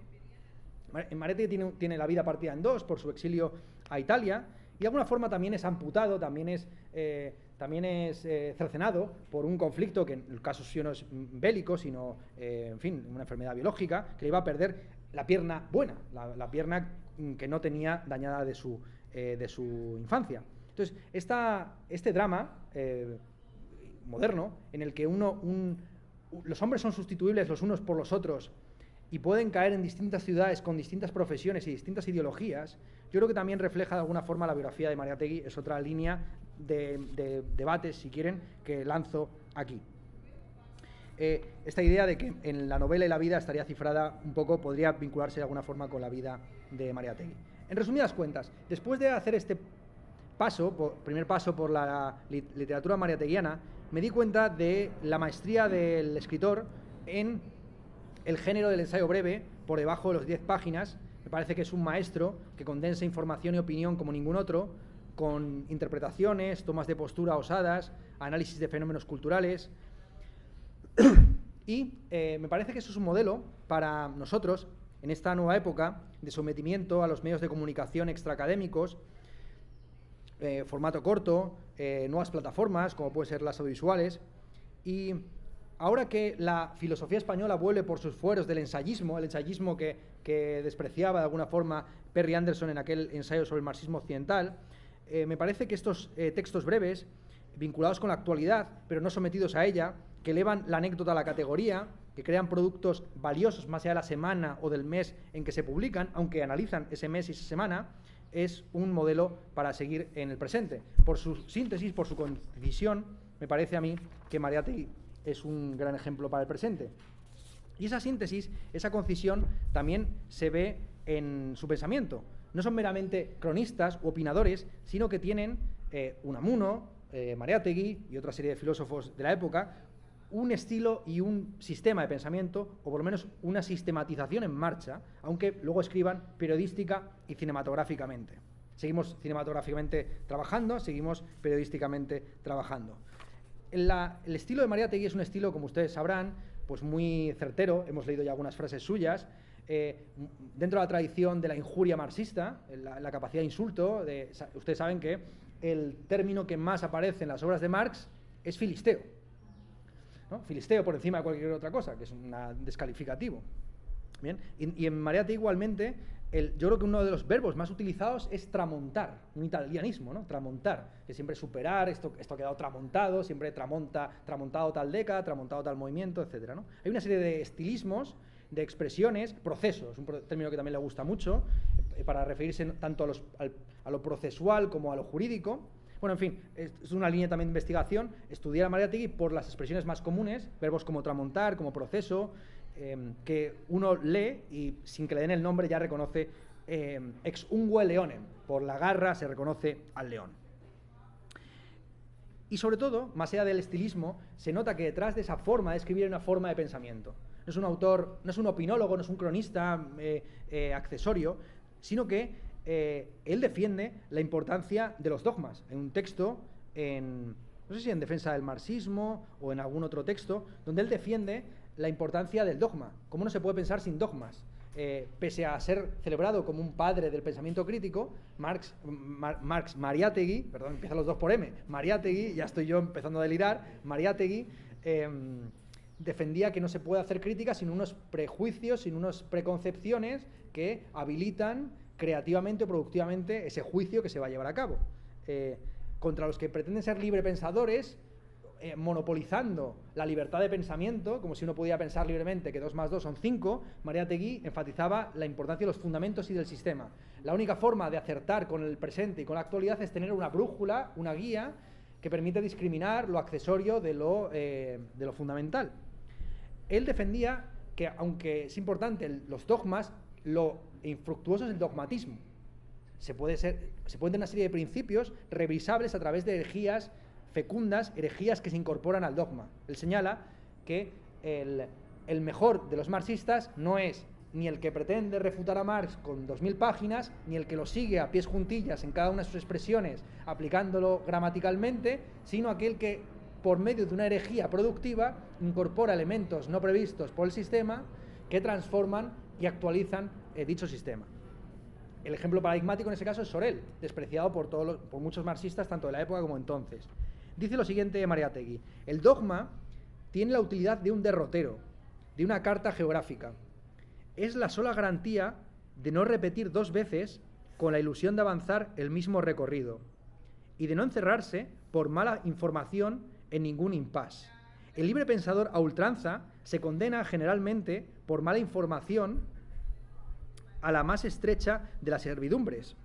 Su especulación voltejea a una velocidad loca, pero inútil, en torno a un punto fijo. El dogma no es un itinerario, sino una brújula en el viaje. Para pensar con libertad, la primera condición es abandonar la preocupación de la libertad absoluta. El pensamiento tiene una necesidad estricta de rumbo y de objeto.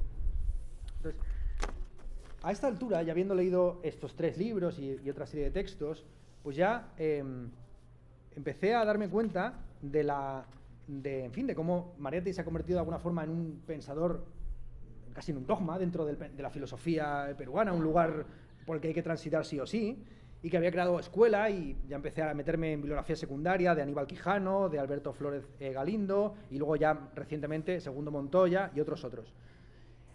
Descubrí, resumidas cuentas, que para la tradición filosófica peruana, al menos de izquierdas, Mariátegui es algo parecido a lo que es Wittgenstein dentro de la tradición analítica. Un autor breve, con una obra fragmentaria, repartida, en el caso de Wittgenstein, en aforismos, y en el caso de Mariátegui, en sus ensayos para la prensa, en sus artículos de interpretación, pero que de esos párrafos, de esos polvos, estos lodos. Y claro, lo que uno se plantea es qué hubiera hecho este hombre si no hubiera muerto a los 35 años, ¿no? ¿Y qué hemos hecho nosotros, o al menos yo, que dentro de 3 años tendré la edad con la que murió este Amauta, este sabio universal?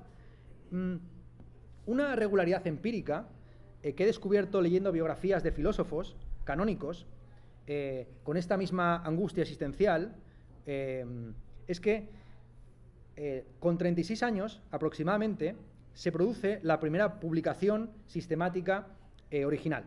A esa edad compone Hegel la fenomenología del espíritu, Heidegger Ser y Tiempo, Jacques Derrida la gramatología y muchos otros ejemplos. Mariátegui se queda a las puertas de esa fecha mágica, ¿no?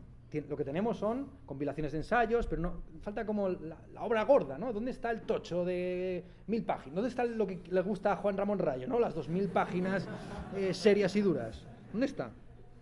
Claro. Cuando le preguntaron en una entrevista a Mariátegui cuál de sus páginas se enorgullecía más, respondió: aún no la he escrito.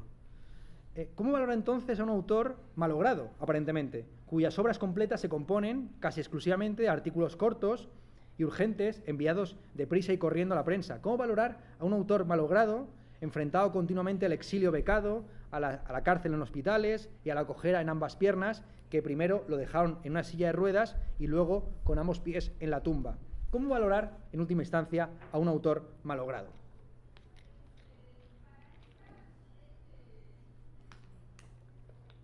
Rompiendo con la idea de que es un autor malogrado. Mariátegui no se malogró. La obra de Mariátegui está logradísima dentro de la tradición ensayística hispana a la que hacía referencia Anderson. Tradición que yo intenté homenajear humildemente en el libro Tropa al agua, una recopilación de ensayos que se publicó en Chile hace 2 años, con un prólogo para hispanos de ambos hemisferios. Entonces le di mucha importancia a la tradición católica, que impone sobre el intelectual hispano la obligación de pronunciarse como un papa sobre lo divino y lo humano, en breves bulas comprensibles por cualquiera.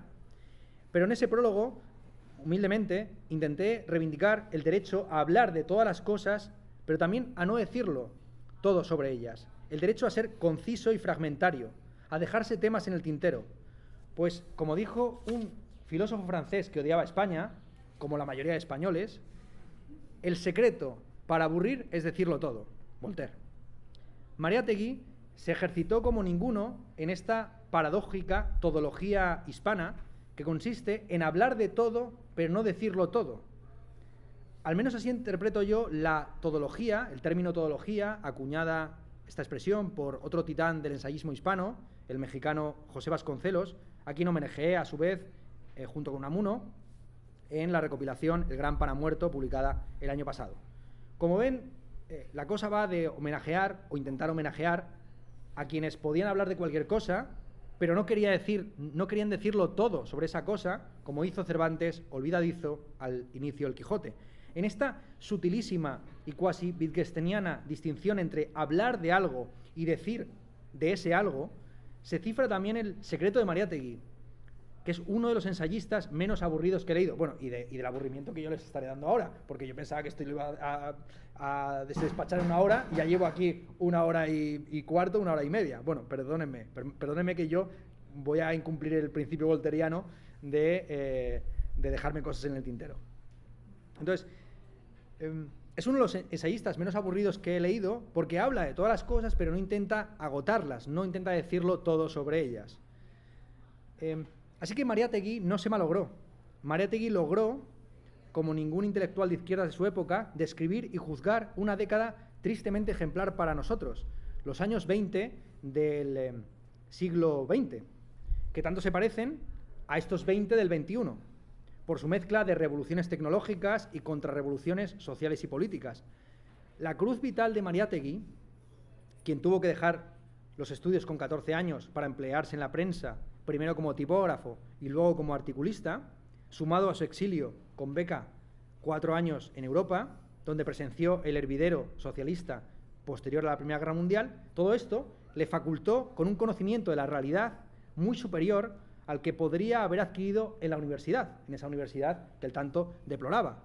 Dentro del marxismo que le fue coetáneo, a su nivel de análisis mundano, solo se aproximan, a mi juicio, Walter Benjamin y Antonio Gramsci, nuevamente, a quien Mariátegui conoció en persona y cuya influencia es tan discutible. A su lado, sin embargo, Benjamin y Gramsci, pese a ser muchos mejores filósofos sistemáticos, pasaron la barrera de los 36 años, parecen unos pueblerinos. Al lado de Mariátegui, Benjamin y Gramsci parecen localistas, folclóricos, obcecados con su país de nacimiento o adopción. Frente a un Benjamin obnubilado por el París de los pasajes y frente a un Gramsci obsesionado con el Risorgimento italiano, Mariátegui escribe mucho sobre Perú. Peronicemos a Perú, 7 ensayos de interpretación de la realidad peruana, pero también habla sobre Japón, sobre India, sobre las vanguardias europeas, las hispanoamericanas, los bolcheviques rusos, los fascistas italianos, Charles Chaplin, Isadora Duncan, etc. Bueno, aquí tenía unos apuntes sobre Sendero Luminoso, que creo que mejor voy a dejar,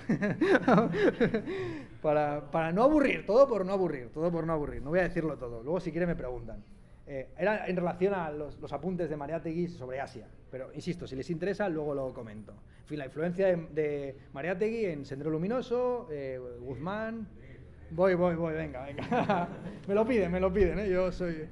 Entonces,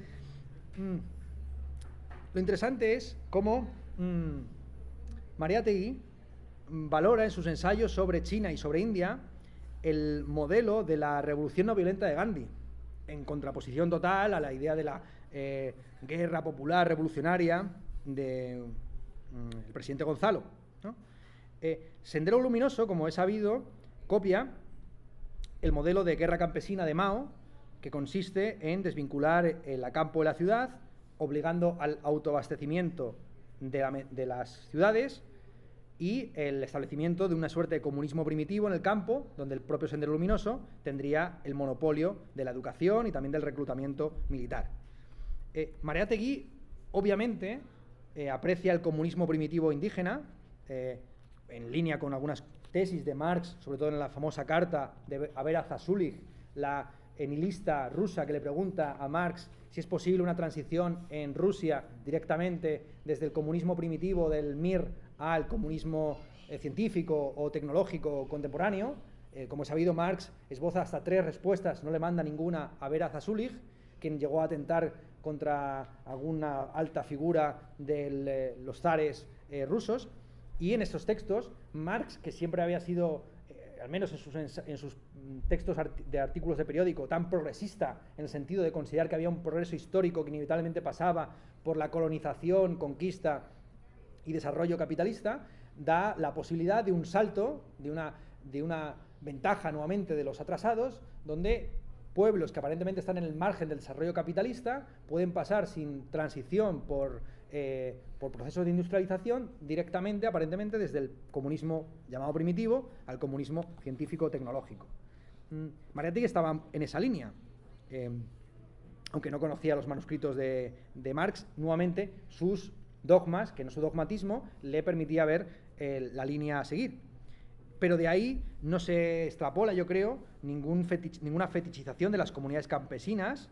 Al contrario, en el ensayo dedicado al problema del regionalismo, el centralismo en Perú, Mariátegui señala que resultaría absurdo cercenar, como si estuviéramos en el Tahuantinsuyo, Perú en 3 o 4 regiones: la costa, la cordillera y la selva, ¿no? El desarrollo, dice Mariátegui, del país está vinculado a que esas 3 regiones se interconecten cultural, económicamente, y es precisamente el hecho de que Lima no sea un centro geográfico, sino, dice él meramente, la caseta del conquistador expandida, lo que, a su juicio, debe llevar a una reestructuración regionalista descentralizada del Perú, donde haya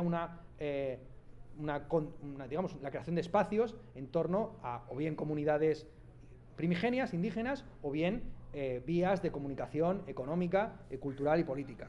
Pero, insisto, esto es todo lo contrario, efectivamente, de la política de Sendero Luminoso, de desvinculación total entre el campo y la ciudad, que, como he sabido, es una de las razones de su enfrentamiento con las comunidades indígenas, que querían preservar su cultura, pero al mismo tiempo tener comunicación y comercio económico con las ciudades.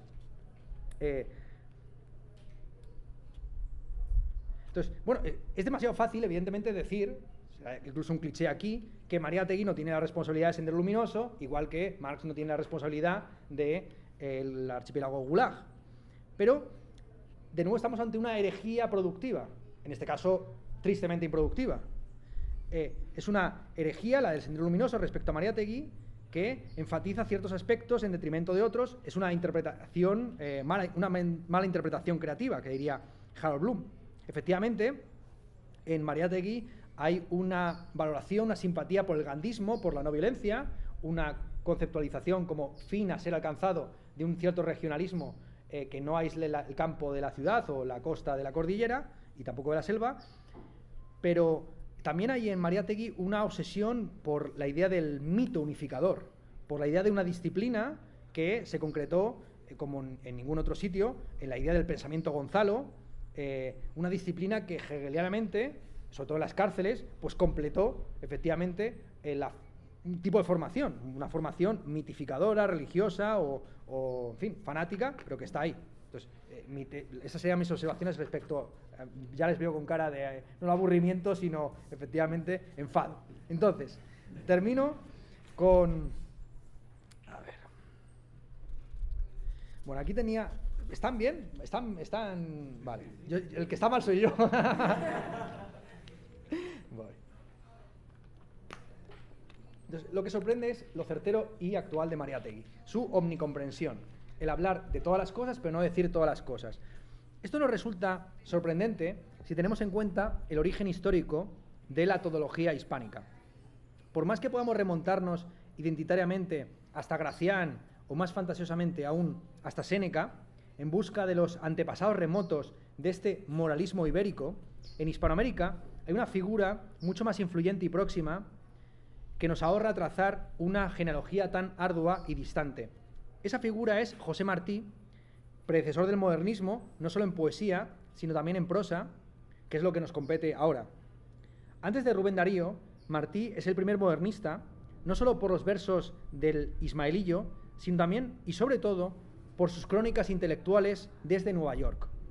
Sobre el término crónica, también se ha montado una genealogía identitaria y fantasiosa que pretende trazar una línea hereditaria desde las crónicas de Indias hasta los perfiles de Leila Guerrero o los reportajes de María Fernanda Ampuero, como si fuese el mismo género literario a través de siglos, desde Guaman Poma hasta El País, con parada intermedia en la prensa del corazón, el true crime o el periodismo de variedades. Al igual que pasa con lo que hemos bautizado como moralismo ibérico o todología hispánica, el momento de borrón y cuenta nueva para la crónica lo marca Martí. Martí es un exiliado del sur en el norte, no un aventurero entre los bárbaros de la selva o de la noche. No se limita a contar lo que ha visto o lo que ha vivido, sino que se centra en valores literarios o políticos a los cuales juzga con una mezcla de embeleso y repudio, pretendiendo que su país escarmiente en sociedad ajena y aprenda los errores y aciertos del primer mundo. Y ese fue el modelo de Mariátegui. Pero Mariátegui no fue siempre así. En una primera etapa, con 20 y pocos años, Mariátegui firmaba reportajes de frivolidades con el seudónimo de Juan Chroniqueur, hasta que lo exiliaron becaron a Europa pocos años después de un sonado escándalo en el cementerio de Lima. La anécdota es lo bastante chusca para pasar de puntillas sobre ella, si no fuera porque muestra el rostro menos serio de Mariátegui, al que tampoco estamos habituados tras su canonización. Igual que César Vallejo, ¿no? que parece que siempre está triste y enfadado. En todas las fotos está el hombre, parece que nunca tuvo una sonrisa. En pocas palabras, Mariátegui y sus amigos persuadieron a una bailarina rusa para que danzara sensualmente entre las tumbas al ritmo de la marcha fúnebre de Chopin. Aunque el fin confeso del acto era venerar a los muertos y no epatar al burgués, la prensa puso el grito en el cielo y nuestros performers avant la lettre dieron con sus huesos en la trena. Esa era la vida bohemia chaplinesca que Mariátegui se gastaba antes de ser becado /exiliado a Europa. Digo chaplinesca porque un texto muy interesante también de Mariátegui es su texto sobre Chaplin, donde señala que Chaplin es la reducción al absurdo de la bohemia. Chaplin, como llega a decir en un momento dado, las películas de Chaplin valen culturalmente más que las novelas de Proust y de Joyce juntas, porque retratan perfectamente una época, son un producto cultural de masas que a través del cine mudo llevan a su máxima expresión el formato. Mariátegui está escribiendo también de una manera increíble por su contemporaneidad, justo en el año en que nace el cine sonoro que acabará con ese espectáculo de masas y a la vez sublime, artístico, proletario, que fue Chaplin. Si yo tuviera que decir, bueno, me estoy aquí aventurando demasiado, si tuviera que decir en qué consiste ese sublime proletario del que hablaba Mariátegui, yo creo que tiene más que ver con Chaplin que con lo que luego se ha llamado la novela proletaria, la novela de compromiso, ¿bien? Que al final es una especie como de novela rusa aplicada a los pobrecitos de las minas o de los campos. ¿Bien? Y en ese texto, insisto que Mariátegui ve como en Chaplin hay una condensación del clown británico. El clown británico es la tecnificación y taylorización del bufón. El bufón, que en las comedias dramas de Shakespeare da el contrapunto humorístico a la tragedia que está sucediendo, se convierte en el mundo anglosajón en un sistema pautado de gestos mímicos que sin comunicación ya transmiten cierto joie de vivre. Y dice muy bien Mariátegui, es una frase, pero yo a partir de ahí he especulado muchísimo, dice, en el mundo anglosajón, incluso y sobre todo los escritores son clowns. Dice, Bernard Shaw, un escritor de la época, Bernard Shaw no es un dramaturgo, es un clown que escribe teatro. Entonces, esta idea que tiene Mariátegui de cómo los intelectuales se han convertido en payasos, en bufones, ¿no? Que hacen una serie de gestos rituales, que lo importante es que estén dando el cuerpo, que hagan una serie de mimos, que den la cara, y que luego todo lo demás es como una especie de revestimiento, digamos, el revestimiento bohemio de una realidad que no se sostiene, me parece fascinante. Esta idea de la reducción absurda de la bohemia a fin de siglo, por una vanguardia que ha tecnificado sus gestos, sus pretensiones revolucionarias o transformadoras, yo creo que da con la clave también de su propia, quizás, malestar en una sociedad que le veía a él mismo como una figura también carnavalesca, ¿no? Pues este cojito simpático, que escribe estos textos tan raros, que nos cuenta historias que pretende reivindicar el término amauta para una revista de vanguardia. Vale. Entonces, esta era la vida, insisto, chaplinesca, que Mariátegui se gastaba antes de ser becado, exiliado a Europa, desde donde cursó sus cartas de Italia en la senda desbrozada por la correspondencia pública de Martí. Igual que Martí estaba a la vez fascinado por los versículos de Whitman y asqueado por la geopolítica de Washington, Mariátegui manifiesta sentimientos encontrados hacia D'Annunzio y Marinetti, a quienes aprecia estéticamente a la vez que desprecia ideológicamente. Igual que Martí muestra los puntos de afinidad y de fricción entre el pragmatismo, el trascendentalismo y la doctrina Monroe, Mariátegui hace lo propio con el decadentismo, el futurismo y Mussolini. Situados en el lugar idóneo, a la hora idónea, Mariátegui será para siempre nuestro gran cronista del fascismo europeo, igual que Martí lo fue del imperialismo yanqui, testigos ambos de su nacimiento, que no de su muerte, aún no acontecida. Mariátegui estuvo entre el año 19 y el 23 en Italia, justo donde se produce la decadencia del movimiento comunista y el auge del fascismo. Esta omnicomprensión de Mariátegui no debería sorprendernos, insisto, pues los cronistas exiliados del sur viven en la necesidad de informarse sobre todas las cosas con mayor intensidad que los filósofos autóctonos del primer mundo. Si uno es italiano o alemán, como Gramsci o Benjamin, y nunca ha salido de Europa, por más que le exilien en París o le metan en la cárcel, nunca sentirá la precariedad intelectual a la que estamos expuestos los filósofos hispanos desde hace 3 o 4 siglos. ¿Cuántas veces nos han dicho, y lo que es peor, nos hemos creído, que no hay ni habrá nunca filosofía digna de ese nombre en español? ¿Cuántas veces nos hemos visto tentados de escribir en francés, inglés o alemán para que alguien los lea? ¿Cuántas veces renunciamos a elaborar un sistema filosófico propio y nos limitamos a traducir y explicar para tontos a los autores extranjeros a la moda? ¿Por qué motivo yo, cuando tenía 20 y tantos años, me preguntaba y me obsesionaba por encontrar al marxista hispano que necesitamos y, sin embargo, aparentemente nadie se obsesiona en Alemania o en Gran Bretaña por encontrar al mariáteguiano que quizás, solo quizás, necesitan? He aquí el universalismo mimético que el filósofo mexicano Samuel Ramos detectó en el pensamiento expuesto en español. Para nosotros, permítame que hablen nosotros, para nosotros, los que escribimos y pensamos en castellano, ser universalistas en filosofía consiste demasiadas veces en calcar las teorías y hasta los gestos clownescos, chaplinescos, foráneos. Claro que esta universalidad imitativa también tiene sus ventajas. Nosotros no solamente conocemos a Marx, como los alemanes y los británicos, sino también a Martí y a Mariátegui, las 3 M's de esta lección o de este taller. Y eso que nos llevamos, eso que peor para ellos si no lo conocen. Incluso me atrevería a sostener que lo único universal en este mundo es que está compuesto de realidades particulares. Es una perogrullada, pero hay que repetirlo.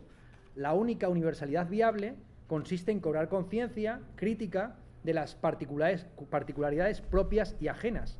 Solo lo particular, consciente y resistente ante su propia particularidad, es universal. Todo lo demás, como bien sabía Ramos, es corta y pega.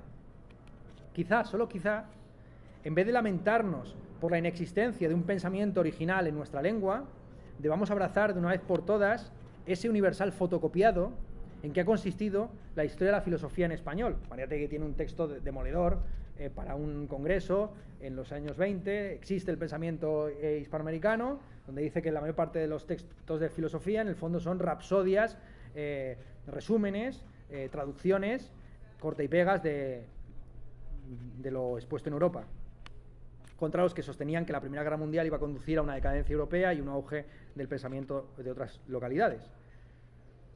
Desde el tomismo hasta el Foucaultianismo, pasando por el erasmismo. Ahora sí que he pasado otra hora, y ya voy cerrando, de verdad. Para ser volteriano como soy. Insisto, desde el tomismo hasta el Foucaultianismo, pasando por el erasmismo, el volterianismo, el krausismo, el comtismo, el darwinismo y tantos otros ismos bautizados con apellidos extranjeros, donde lo propio se mezcla indistintamente con lo plagiado, quizás haya que reivindicar, e insisto, esta actitud crítica, ecléctica, con las particularidades autóctonas e importadas, y para ello propongo el término universalismo fusilado, en la doble acepción de fusilar. Debemos ametrallar intelectualmente al falso universalismo hasta descomponerlo en sus particularidades, y a la vez estas particularidades solo se volverán genuinamente universales cuando se emulen, parodien y fakeen mutuamente. Esta reapropiación y revalorización del denostado universalismo imitativo, llamado así por Samuel Ramos, puede efectuarse también respecto al llamado por Víctor Andrés Belaúnde como anatopismo, que, si bien entendido correctamente, es la pretensión de los filósofos hispanos de filosofar con categorías importadas como si estuviéramos pensando desde ninguna parte, cuando en realidad lo que hacemos es pensar desde un país colonizado por conceptos eurocéntricos. Por supuesto, una de las pretensiones clásicas de la filosofía es pensar desde el topos uranos, desde la subespecie aeternitatis o desde el point of view from nowhere, como dijeron sucesivamente Platón, Spinoza o Thomas Nagel. De nuevo, podemos ver el fulcro de verdad en este anatopismo, no en el sentido recto, sino oblicuo. Hay que mezclar indistintamente lo propio con lo ajeno, cobrando conciencia del proceso de deslocalización y desterritorialización operado no solamente por la academia global, sino por el capitalismo actual, que ha convertido a todos los sitios en no lugares, según la terminología de Marc Ollé. Todos los aeropuertos, estaciones, universidades, ordenadores, parecen fusilados, generados proceduralmente. Entonces esta es la propuesta que yo tenía para el debate o conversación con ustedes acerca de Mariátegui. Muchas gracias.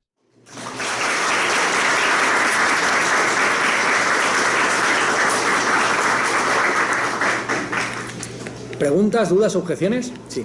Sí, es una pregunta, no es mía propia, es de Jeremy, que tuvo que retirarse, y cito directamente: el vínculo entre el indigenismo, la vanguardia estética, ya que usted sabe acerca de esos temas y quizá le interesó la creatividad de Mariátegui, desplegada en la revista Mauta, y cómo relaciona ello Mariátegui con su propuesta socialista, que, como dice él mismo, o sea, Mariátegui, no es ni calco ni copia, sino creación aeróbica. Esas son las preguntas. Vale. ¿Hacemos varias y luego las voy respondiendo todas conjuntamente, si os parece? Venga. Sí, más bien yo quisiera hacer un comentario qué placer escucharte. Por un momento me sentía que estaba frente a mi computadora. Esto que vienes a decirnos a nosotros de los contemporáneos de Mariátegui que me sorprende. Casi como el Mariátegui youtuber. Algo así. Pero quisiera tu comentario sobre 3 cosas puntuales, pero casi granitos de arena nada más. Vale. Tú dices esto por ejemplo, del marxismo. Yo me acuerdo mucho de una conferencia que vi en YouTube tuyo sobre el marxismo y hablas de la famosa ecuación de la economía marxista, del cambio de variables respecto a cómo si llegamos al infinito esto, nunca me olvidaré eso, entonces se autodestruye el capitalismo, pero no ha pasado. Yo me quedé pensando como 2 semanas en ese misterio que planteaste. Y bueno, después de mucho pensarlo, creí dar una solución. Me encontré con un marxista samarquino un experto en el capital.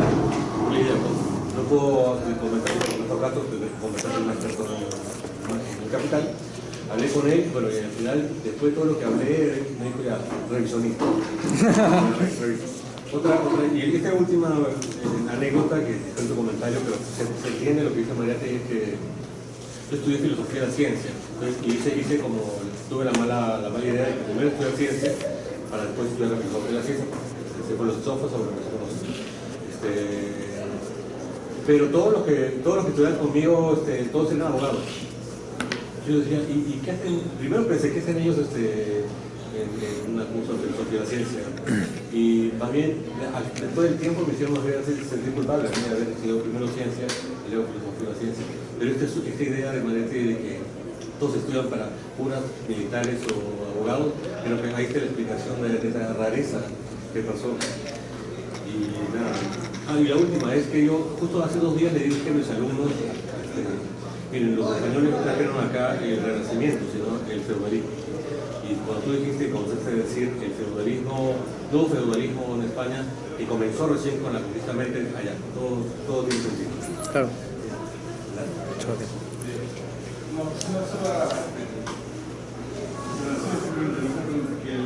La carátula del libro más famoso sale mucho por una artista Ah, qué bien. y que también trabajaba materiales, trabajaba en Gamma. Sí. Sí, conocía yo sobre todo la obra de Magda Portal, es la que más he conocido. Claro. ¿Alguno más? ¿Alguna intervención más? Sí. Sí, quería preguntarte, ¿qué opinión te merece la función del crítico literario? Por ejemplo, si hoy en día nos vamos a estudiar la figura de Mariátegui como crítico, va a parecer como de viejo cuña, ¿no? Pero, sin embargo, en su momento apostaba por las vanguardias revolucionarias y célebres 2 ensayos que tiene sobre Joyce, sobre Ulises, bueno, sobre Joyce en general, ¿no? En detrimento pues, del realismo de Solá, que era el realismo pues, en decadencia de la revolución. Entonces, digamos, si extrapolamos el ejemplo del crítico de Mariátegui en ese momento a la crítica literaria actual, que existe aún, como bien comentas, se están estas novelas ya literarias, en Wattpad, que ahora las leemos, ¿no? O sea, ¿cuál sería esa extrapolación de Mariátegui al presente? ¿Qué opinión te merece? ¿Alguna más? Sí. Tenía una pregunta un poquito para el tema de Sendero Luminoso, creo que hay algunas cosas que no se dejó por mencionar. Algo que he notado en algunos analistas sobre el tema, historiadores, Nelson Manrique, por ejemplo, hacen notar que Mario Guzmán, siempre Gonzalo, lo que trataba de hacer muchas veces era entender a Mariátegui como un precursor del maoísmo. ¿Hasta qué punto se ve, digamos, esas similitudes de la actitud mariátegui de justamente crear, digamos, teóricamente una posición marxista desde una posición, digamos, así, fuera de Europa y fuera de Mao? Vale, pues empiezo por esta última. Como he sabido, él pensaba llamar la revista Vanguardia, es un amigo suyo quien le convence llamarla Amauta, y él veía mucha conexión entre el indigenismo y la literatura rusa dedicada al campesinado. Entonces él veía un paralelismo entre el indígena y el campesino ruso, mitificado en, por ejemplo, la obra de Tolstoy. En Tolstoy hay una fetichización prácticamente del campesino como aquel que no está contaminado por la ciudad, Y efectivamente, en Mariátegui hay un poco de eso, como en buena parte de la literatura indigenista del comienzos del siglo XX. En ese sentido, a mí me gusta mucho el Pez de Oro de Gamaliel Churata, que es un autor que tuvo el boletín, su revista, en paralelo a Mauta, y que desarrolló de una manera mucho más extrema, digamos, ese vanguardismo literario, donde escribir acerca de la tradición revolucionaria oprimida por considerarse oral, bárbara y salvaje, no se hace en los cánones del realismo mágico o no mágico europeo. O sea, porque lo que luego ha habido es una fetichización donde, vale, vamos a escribir como Tolstoy, pero con brujas o con muertos y fantasmas y ciudades en las que llueve durante 10 años, ¿no? Pero claro, no es eso, es como, y hay, por eso los tres autores que vamos a, bueno, sobre todo los dos autores primeros que vamos a tratar en estos talleres, son un buen ejemplo de cómo la subversión empieza por la sintaxis y por el léxico. Entonces, tanto César Vallejo como Mariátegui, en dos estilos muy distintos, uno en la claridad y la precisión y otro en la invención de neologismos, el uso de expresiones coloquiales, errores gramaticales, llevan a cabo una subversión del lenguaje. En el caso de Mariátegui, una reducción de la prosa retórica del ensayismo tradicional, una prosa retórica que, como ustedes han visto, está en el propio Unamuno. Unamuno pues, se exalta, pone mayúsculas, hace exclamaciones, bromea con los nombres. Mariátegui va a lo esencial, no tiene espacio, no se puede permitir perder ni un solo párrafo, ni una sola frase. Y también hay una cierta rebeldía hacia cierta retórica hispana muy hinchada, de ir rellenando minutos y minutos y horas y horas. Sí, la función del crítico es fundamental, y ahí yo recomiendo mucho el libro que tiene un libro de Terry Eagleton, no sé cuál, porque tiene 1000, pero hay uno que tiene sobre la historia de la crítica literaria, donde muestra muy bien, sobre todo el contexto anglosajón, cómo la crítica literaria funge como lo más parecido al ejercicio del intelectual público. He sabido que hay una diferencia fundamental entre el contexto anglosajón o germánico anglosajón, donde la universidad ha quedado muy segregada de la sociedad, y el contexto, vamos a llamarlo latino en general, francés, italiano, español y hispanoamericano, donde se sigue confiando en estos todólogos que hemos dicho, en estos opinólogos que son especialistas en todo y en nada, ¿no? Se entiende que si eres buen narrador, si escribes bien buenos cuentos, pues también debe ser hasta ya presidente del Perú, ¿no? ¿Por qué no? Puestos a escribir, pues escribe también el relato de tu propio país. La idea del storytelling y la narración como elementos fundamentales. En el mundo anglosajón hay una privatización continua del espacio público que va expulsando y reduciendo a la nada al crítico literario. La última figura en ese sentido es Harold Bloom. Harold Bloom, como último crítico literario, defensor del canon occidental, por supuesto centrado en el mundo anglosajón, con Shakespeare como pináculo y paradigma, pues digamos que es por supuesto combatiendo abiertamente lo políticamente correcto, los wokes, el feminismo, la literatura indigenista, tercermundista, etc. Esa es la última expresión de esto que estamos diciendo. Pero como se puede ver, buena parte de lo que Harold Bloom planteaba en términos literarios, luego con un par de décadas de continuación, se ha terminado concretando políticamente en la alt-right. La defensa de los valores de Occidente, de la masculinidad tradicional, de la literatura como Dios manda, en el fondo viene de esa función aparentemente oscura y marginal del crítico literario. Mariátegui, como digo, es un cronista intelectual, o sea, esa es la categoría que he querido reivindicar, ¿no? Tiene un texto muy interesante sobre un cronista venezolano que estuvo en la Primera Guerra Mundial. La Primera Guerra Mundial fue la edad de oro del cronismo bohemio, digamos el último canto de cisne. Los cronistas, pues tradicionalmente, se iban a París y mandaban desde allí sus crónicas de enteraos limeños de lo que está pasando en el centro del mundo, ¿no? Entonces contaban batallas, que si Sarah Bernard, que si Picasso, que si no sé qué, ¿no? Entonces la Primera Guerra Mundial fue la edad de oro de esto, porque además se contaba pues y Ucrania está recuperando un poco ese modelo, ¿no? Ir allí al combate, a la lucha, donde realmente está pasando las noticias de actualidad. El modelo que representa Mariátegui, junto con Martí, es un hombre que está en un sitio donde aparentemente no pasa nada, incluso está aparentemente exiliado dentro de su propio país, mostrando los desarrollos del capitalismo y del fascismo en Europa para que en este caso Perú, aprenda y escarmiente en cabeza ajena. Y sepa discriminar el grano de la paja y no compre con el vanguardismo literario el fascismo político. Su intención, alguien ha preguntado sobre esto, ¿no? ¿Qué has preguntado tú? Sobre el vínculo, o aquí también se ha preguntado sobre el vínculo, Jeremy in absentia ha preguntado por el vínculo entre el vanguardismo y la política revolucionaria. Tiene que ver precisamente con esto. Bueno, podría alargarse mucho más, pero con esto creo que está casi todo. Y una cosa que no he terminado de decir, cuando hablaba del ensayo cuarto dedicado a la educación, claro, Mariátegui, entre Alien y Predator, el paradigma que él impulsaba era, o el que apoyaba, era el de la revuelta estudiantil. Bueno, otra vez a lo mismo de cómo la edad termina corrompiendo y promocionando hasta el más pintado.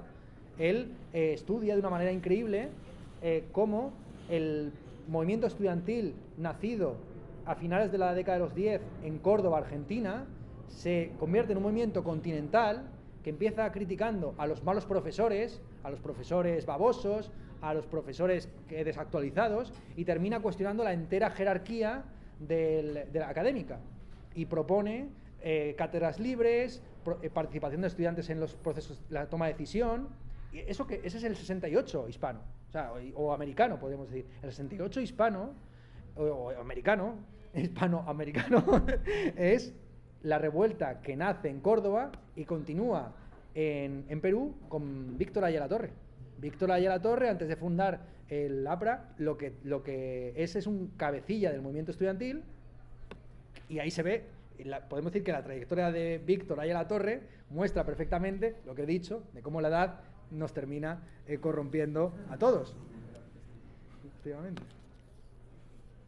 Y aquí Mariátegui hace una crítica al entusiasmo. Dice, voy a leer la frase, la cita era buenísima.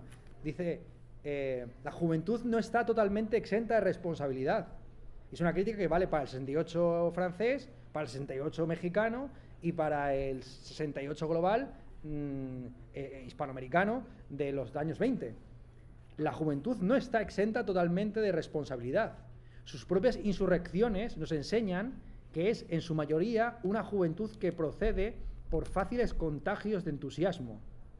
Este, en verdad, es un defecto de que se ha acusado siempre al hispanoamericano. Vasconcelos, en un estudio y en un artículo reciente, escribe: el principal defecto de nuestra raza es la inconstancia. Incapaces de perdurar en el esfuerzo, no podemos, por lo mismo, desarrollar un plan ni llevar adelante un propósito. Y más adelante agrega, está citando aquí nuevamente Mariátegui, extractándonos lo más jugosito de sus contemporáneos. En general, dice Vasconcelos, hay que desconfiar de los entusiastas. Entusiasta es un adjetivo al cual le debemos más daños que a todo el resto del vocabulario de los calificativos. Con el noble vocablo entusiasmo se ha acostumbrado a encubrir nuestro defecto nacional. Buenos para comenzar y para prometer, somos malos para terminar y para cumplir. Bueno, ¿alguna pregunta más? ¿Alguien quiere intervenir? ¿O ya hemos cumplido y hemos terminado? No sé, ¿están entusiastas o no están entusiastas? ¿No? Vale, pues muchas gracias.